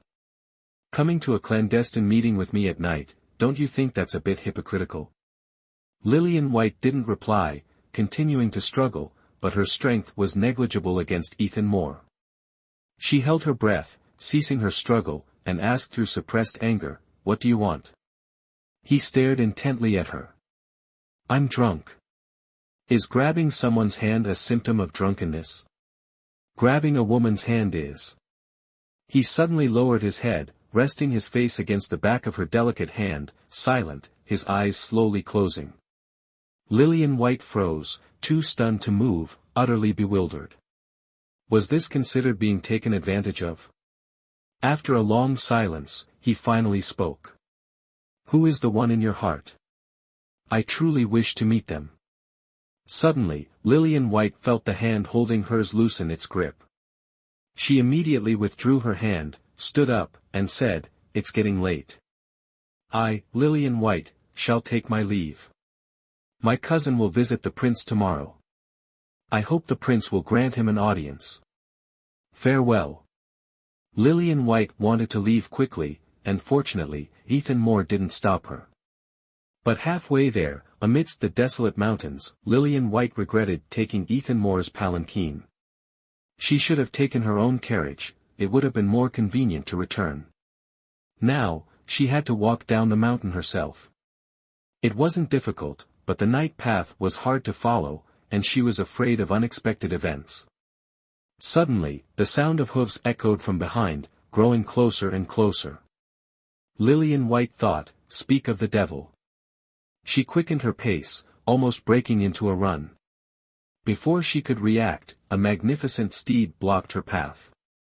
Ethan Moore, sitting on the steed, said impassively, "Get on." Lillian White lowered her head. "Thank you for your kindness, Your Highness, but I prefer to walk. If you refuse me again, believe it or not, I'll slam the door in Leonard Willow's face tomorrow morning." Ethan Moore threatened, seemingly addicted to menacing Lillian White. But this time, Lillian White was wiser. She knew Ethan Moore hadn't released Nina Willow because Leonard Willow had come. His purpose was unclear, but at least things wouldn't change because of her. "So," she said coldly, "that's between you and my cousin. It's none of my business." She intended to continue walking, but Ethan Moore reached out with his long arm and pulled her onto the horse's back. Lillian White lost her balance and cried out, clinging to Ethan Moore's neck, "You, so much talk. Shut up." Silenced by Ethan Moore's harshness, Lillian White obediently shut her mouth. To maintain propriety and her own balance, with nothing to hold on to, she had to grip the horse's mane tightly, looking quite pathetic. Ethan Moore, as if deliberately making things difficult, would suddenly change direction, forcing her to clutch the mane to steady herself. The good-natured horse endured until it couldn't anymore. It bucked, trying to throw the two riders off its back. Lillian White, with nothing to grab, flew from the saddle. Ethan Moore, quick with his hands and eyes, caught her by her dress. Though the fabric ripped, he managed to grasp her waist. Because Ethan Moore had let go of the reins, he too was thrown by the enraged horse. Lillian White, held tightly in Ethan Moore's embrace, rolled several times on the ground. They only stopped when a rock struck Ethan Moore's back. Lillian White heard him groan in pain, followed by a cracking sound. Lillian White scrambled out of his arms and asked anxiously, "Your Highness, are you all right?" Ethan Moore tried to sit up, but his back was in excruciating pain, and he couldn't. Seeing this, Lillian White said, "I'll go get help. It's nothing. Just let me lie here for a moment." Lillian White remained still. Ethan Moore, lying on the ground, looked up at the star-filled night sky. "When I return from this battle, my mother will likely arrange a marriage for me." Lillian White, sitting beside him, said, "Congratulations. So, I want to die on the battlefield." Lillian White was stunned. Ethan Moore tried to sit up again, but the pain in his lower back made it impossible. He had to give up. Lillian White said, "I'll go get someone. Don't move rashly, you might have broken something." Lillian White mounted the now calm horse. Before she left, Ethan Moore asked, "Will you come back?" "Yes." He smiled. Lillian White rode hard towards the military camp. Dismounting, she told the guards, "Quickly, go to the mountainside 100 miles from here. General Moore is injured." The two guards looked at each other, then at the disheveled woman before them, her hair tangled with weeds, her face strained. Lillian White hurriedly led the horse closer. "General Moore's horse. You recognize it, don't you?" The two soldiers finally snapped out of their daze. One ran towards the command tent while the other asked Lillian White, "Where is the general injured? Is it serious?" "His lower back. I think it's broken." The soldier, seeing Lillian White's disheveled state and learning of the general's back injury, looked at her strangely. A lieutenant emerged from the camp. After briefly questioning Lillian White, he led several soldiers towards the mountain to provide aid. Lillian White initially intended to go with them, but halfway there, she changed direction and headed straight back to Willow Estate. Unexpectedly, it was already the third watch, and the roads were nearly deserted. Yet, at the entrance to Willow Estate, she found Leonard Willow waiting alone with a lantern. Lillian White led her horse towards him. Leonard Willow was startled to see her disheveled state. Lillian White was trying to decide how to explain, but Leonard Willow didn't ask. He took the reins from her and walked ahead, lighting her way. Leonard Willow's silence made Lillian White even more uncomfortable. This wasn't the usual behavior of her calculating cousin. Lillian White paused. "Cousin, the prince said you should go to the manor tomorrow." "Yes. Thank you, cousin." Leonard Willow replied quietly, without turning around. The two of them and the horse walked on in silence, quieter than the night itself. The lights at Willow Estate were out, everyone was asleep. Lillian White felt she had returned quite late. Finally, she saw a light burning at Willow Estate, in her own room. Pushing the door open, she woke Clara Rivers, who had fallen asleep face down. Seeing Lillian White and Leonard Willow, Clara was relieved. But then, noticing Lillian White's torn clothes and messy hair, her face paled with fright. She quickly grabbed some clothes for Lillian White. "Miss, what happened?" "Clara Rivers, the young miss is in your care. Look after her well," Leonard Willow instructed. "Yes, sir." Leonard Willow turned his gaze to Lillian White. "You must be tired. Rest well, cousin." "Thank you, cousin." Leonard Willow nodded, closed the door, and left. Clara Rivers finally couldn't hold back. "Miss, what did the prince do to you?" Her eyes were filled with tears, looking even more aggrieved than Lillian White herself. "I fell off my horse. Don't worry." Clara Rivers lifted Lillian White's arm, revealing several small cuts on her jade-white skin. Clara carefully treated them, then said worriedly, "Miss, I think Master Willow misunderstood something. You must explain to him in the morning." "All right, we'll talk in the morning. I'm a bit tired." Clara Rivers made the bed for Lillian White. Lillian White undressed, got into bed. Clara Rivers softly turned off the light, closed the door, and left. In the darkness, Lillian White opened her eyes, fear and unease churning within her. Tomorrow, a lot of things are bound to happen. Perhaps due to last night's exhaustion, Lillian White woke up late today, the sun already high in the sky. She called for Clara Rivers a few times, but there was no response. This time, she didn't call again, figuring the girl had gone to see her sweetheart. Lillian White washed and dressed herself, intending to go out to the veranda, and at the door, she saw Clara Rivers rushing about.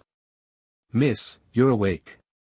Clara Rivers' eyes were downcast, her expression unwell, the skin around her eyes dark, as if she hadn't slept all night. Lillian White asked, "What were you doing yesterday? You seem so distraught." "Do I? I just woke up and came to see you, Mississippi. I didn't expect you to be up even earlier than me." She hadn't woken up early at all. Lillian White clearly saw Clara Rivers avoiding her gaze, as if hiding something, but seeing as she wasn't going to speak, she didn't press the matter, instructing her to bring a bowl of porridge. Lillian White ate a lot of porridge, then casually asked Clara Rivers, "I wonder if my cousin has gone to find the prince yet." "Clara Rivers, go and see." "Ah. All right." Clara Rivers bit her lip, seemingly reluctant to leave.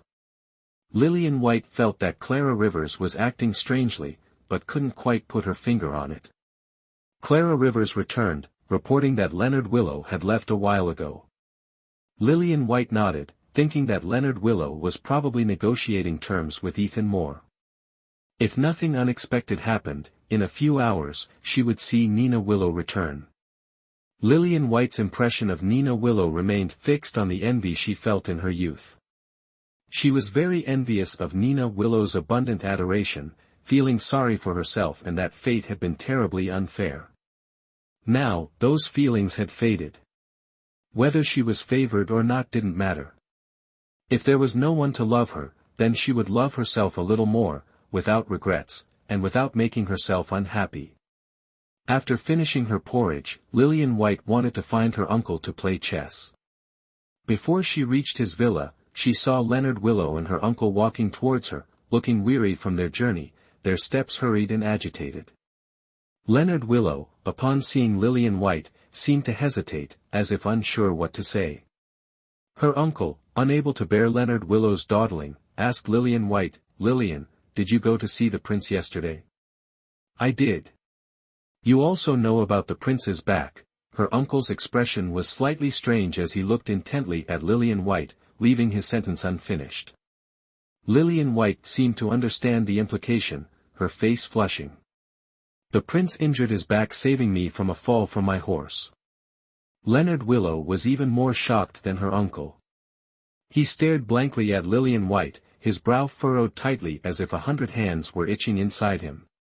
Lillian White didn't notice, but Clara Rivers, standing behind her, lowered her head so low it almost touched the ground. "No wonder the prince is angry with you." Her uncle reproached, "We had a good discussion with the prince, and he agreed to release Nina. However, for Nina's return, the prince specifically requested your presence." Lillian White didn't quite understand. Her uncle said, "Although I don't know what agreement you had with the prince, he resents you for not keeping your promise and is taking his anger out on us.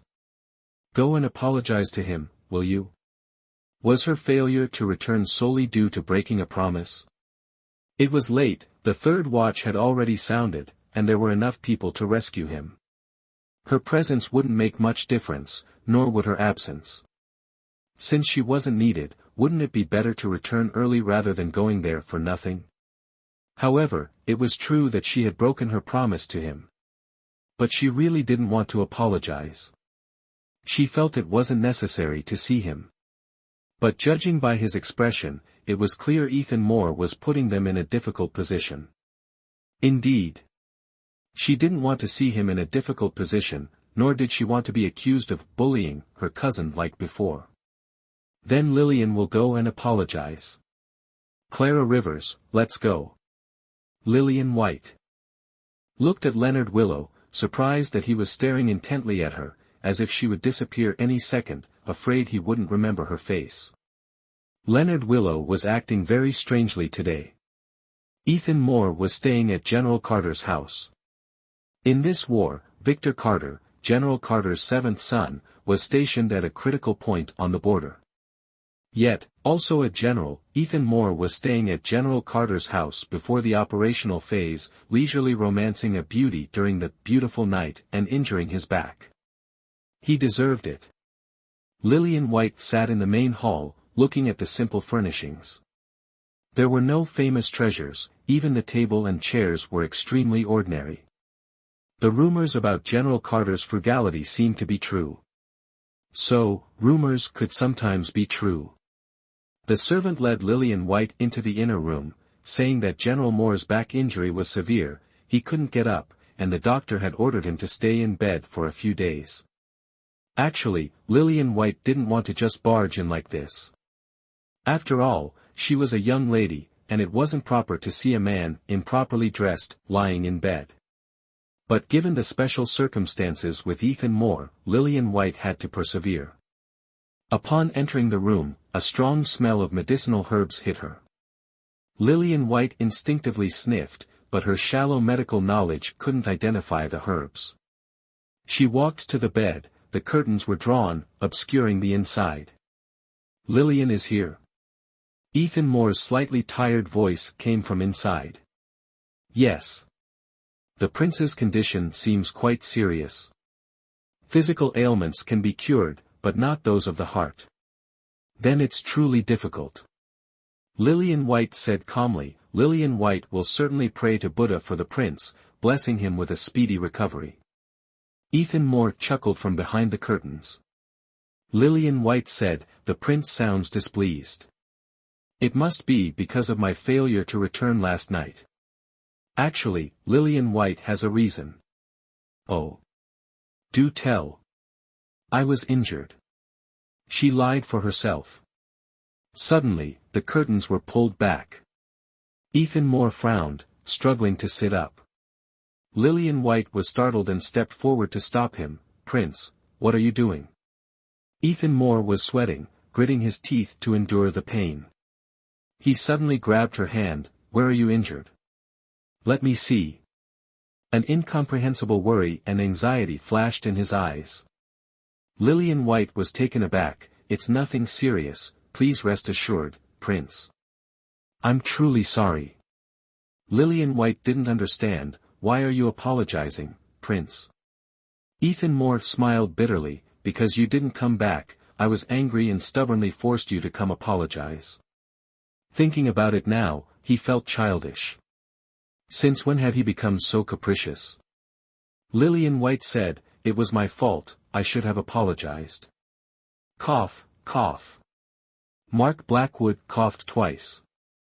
Lillian White looked back and saw two people standing at the door, a tense Mark Blackwood and Nina Willow, holding medicine, with a puzzled expression. The esteemed Miss Willow, usually pampered and adored, was now performing a servant's duty, carrying medicine and waiting on someone. Was this forced or voluntary? Lillian White was curious, noticing how Nina Willow stared fixedly at a spot, her gaze as if wanting to bore a hole through it. Following Nina Willow's gaze, Lillian White saw a pair of tightly clasped hands, one of which was her own. How outrageous! Lillian White quickly withdrew her hand from Ethan Moore's. Even though Lillian White let go quickly, Nina Willow still sneered, her eyes full of mockery. Years had passed, and the once distressed beauty had become so arrogant. Lillian White couldn't help but sigh, a stunning beauty spoiled and disdainful of everyone. Ignoring Nina Willow's hostile gaze, Lillian White smiled and introduced herself, "Cousin." "I'm your cousin, Lillian White." Nina Willow clearly recognized her, her eyes darkening. "What are you doing here?" she asked, displeasure lacing her voice. Even before the master had shown any sign of disapproval, the hostage unexpectedly disliked her. She was truly ungrateful. Lillian White had come to take her away, and this was her attitude. Lillian White, also proud, felt a flicker of anger, but restrained herself. mindful that she wasn't on her own territory. "Miss Willow, Lillian is here to take you home." Ethan Moore's words further vexed the situation. Calling Nina Willow, Miss Willow, while addressing Lillian White simply as Lillian, was a clear distinction, a blatant proclamation of the ambiguous relationship between himself and Lillian White. Lillian White watched as Nina Willow's pupils constricted, anger flashing across her face as she said, "Cousin, you worry too much." It seemed like another pitiful woman seduced by Ethan Moore's charm. In Nina Willow, Lillian White saw a reflection of her past self, stubborn, unreasonable, cunning, and above all, losing control. Lillian White wanted to advise Nina Willow to reconsider, but lacking the standing, she ultimately gave up. She could only be a spectator, watching Nina Willow tread the same path she had once taken. Lillian White bid Ethan Moore farewell and went to Nina Willow's side. "Your uncle and cousin miss you very much," she asked, "when will you come back with me?" "It's none of your concern." Nina Willow gave her an impatient glance and went to Ethan Moore's bedside. She presented the still warm medicine, her expression transforming into a bright smile as she said, "General Moore, I brewed this medicine myself. Please drink it while it's hot."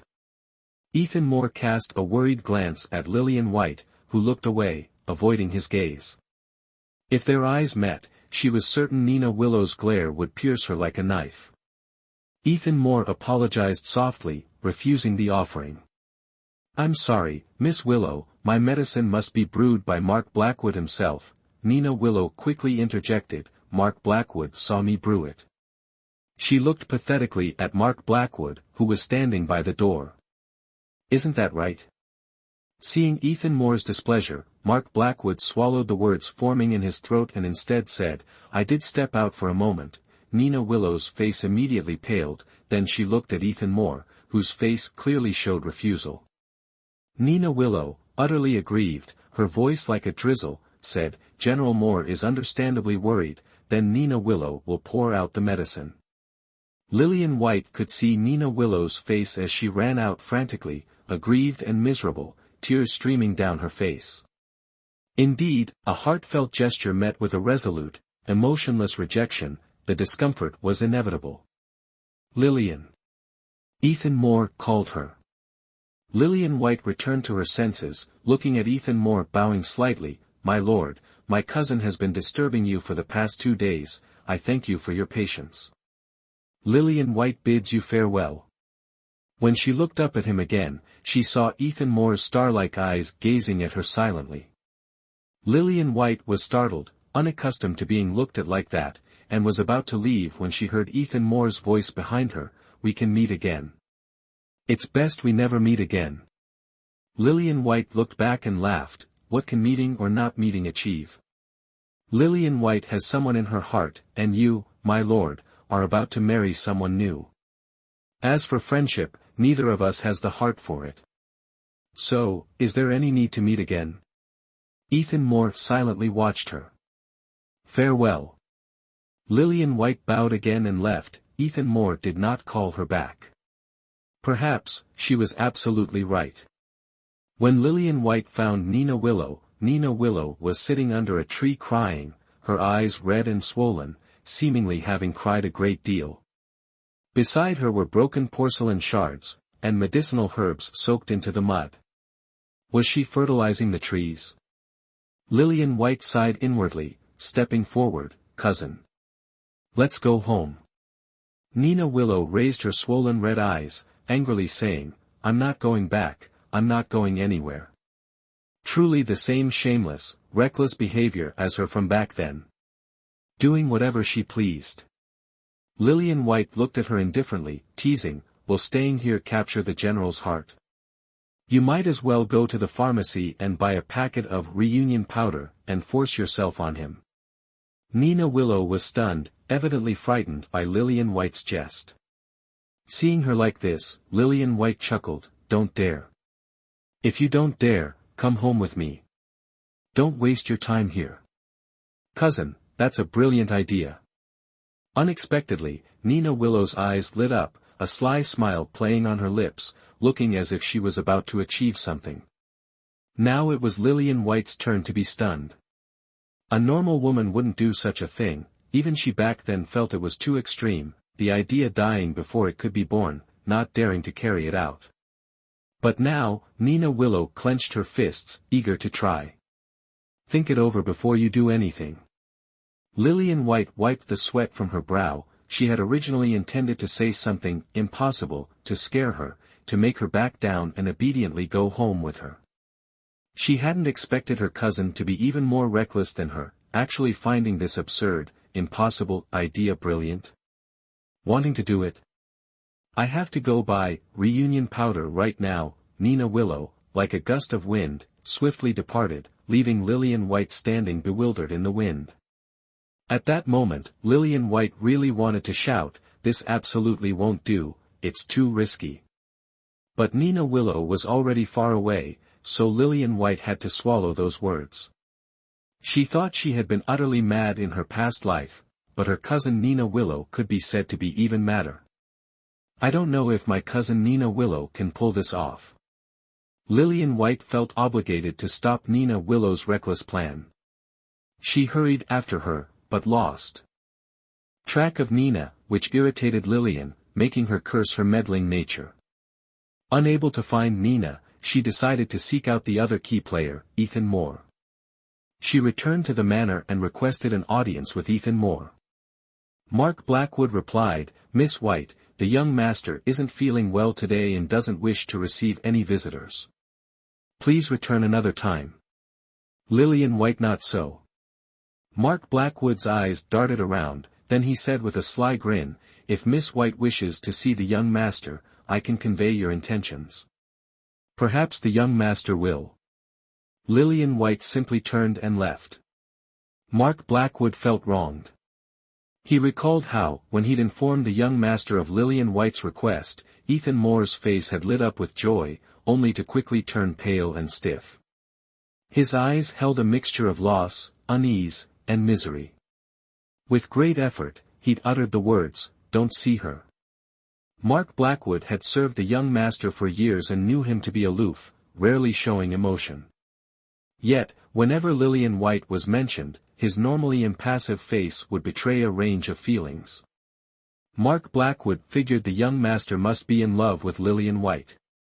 However, it seemed his affections were unrequited, and Mark Blackwood understood that "don't see her" sentiment perfectly.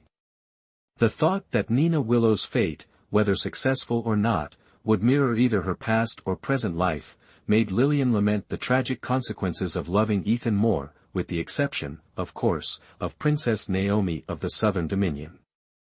Nina was her relative, the cherished niece of her kind uncle. As her cousin, Lillian felt she should at least try to advise her. Even if Nina didn't heed her warning, Lillian's conscience would be clear, knowing she'd done her best. If Ethan Moore wouldn't see her, she would wait outside his door, like a hunter waiting for its prey, until Nina Willow appeared. Back at Ethan Moore's door, she didn't bother knocking this time, simply sitting down on the ground. From midday to sunset, and into the quiet night, she waited. Exhausted, she fell asleep and was awakened by Mark Blackwood. Opening her eyes, she saw Mark Blackwood looking at her with a mixture of awe and admiration. He clutched her sleeve, nearly in tears, wanting to wipe his eyes with it. "Miss White," he said, his voice thick with emotion, "I see your devotion to our young master. He's just putting on a brave face. In truth, he desperately wants to see you. Go on in. If the young master scolds you, just say you came in on your own. Don't mention me." Was he shirking his responsibilities? Lillian White observed the darkening sky. Was Nina Willow truly planning a midnight climb into Ethan Moore's bed under the cover of darkness? A thoughtful plan, but had she considered the consequences? Such a lovesick fool. "Don't be shy, come in." Mark Blackwood grabbed her sleeve, furtively opened the door, shoved her inside, and closed it with a sly grin, finally winking at Lillian White. She didn't consider this a particularly bold move. The lamp inside the room was lit, but the area beyond remained shrouded in darkness. Lillian White wondered if it was wise to simply walk in. A moan suddenly emanated from within the bed curtains, making her hair stand on end. Lillian White's heart pounded. Busted? But why did the moan sound like Ethan Moore? Lillian White had seen erotic drawings in a past life and knew about that, but having never experienced it herself, she was perpetually curious. She swallowed, took a step forward, then hesitated, pulling back. Look not at what should not be seen, but curiosity burned. Morality wrestled fiercely with her inquisitiveness, and morality ultimately lost. She bravely stepped forward again, staying close to the wall, her eyes cautiously peering inside. Only Ethan Moore lay on the bed, the previous moan was merely a groan of back pain. He wasn't asleep but sat propped up against the headboard, clutching a handkerchief embroidered with the word "white" in crimson silk. Lillian White froze. Was that her handkerchief? The one she dropped at the princess's feet 2 years ago at White Horse. He stared at the handkerchief, lost in thought, then sighed and looked away, painfully shifting his weight and slowly lying down. Lillian White pondered. As she understood it, the act between a man and a woman required the man to move his lower back. With his back in such a state, could he even manage? Nina Willow's plan was surely doomed to fail, wasn't it? Lillian White looked at Ethan Moore again. He was frowning, his forehead beaded with sweat as he struggled to lie down. Yes, it was utterly impossible. Even if they did get together, he was willing but unable. Relieved, Lillian White prepared to leave. But before she could exit, someone knocked on the door, calling out, "Ethan, are you asleep?" The voice was loud and gruff. Lillian White recoiled 3 steps, bumping into a tea table. With a clatter. "Who is it?" Ethan Moore called out. Was he asking the person at the door or the one who made the noise? "It's me, Uncle Carter." Hearing that it was General Carter, Lillian White nearly jumped out of her skin. She frantically scanned the simple room, finding no place to hide. General Carter was a man of integrity and traditional values. If he walked in and found her there, what would he think? Moreover, Ethan Moore didn't know she was in the room. There would be no way to explain herself, he'd surely mistake her for a thief, plotting to harm him. Lillian White rushed to Ethan Moore's side to confess. Ethan Moore looked startled when he saw Lillian White. Lillian White held her hands up in an X, pleading with him to stay silent. "Ethan, I'm coming in," the door creaked open. Lillian White's face paled. She knew she was done for. Ethan Moore swiftly lifted his blanket, gesturing to the empty space beneath, indicating she should hide there. Lillian White hesitated for a fleeting moment, then resolutely slipped in. Ethan Moore carefully covered her, drawing the bed curtains, creating the illusion of sleep. Entering the room, General Carter remarked, "Ethan, going to bed so early tonight?" "My back aches terribly, lying down eases the pain."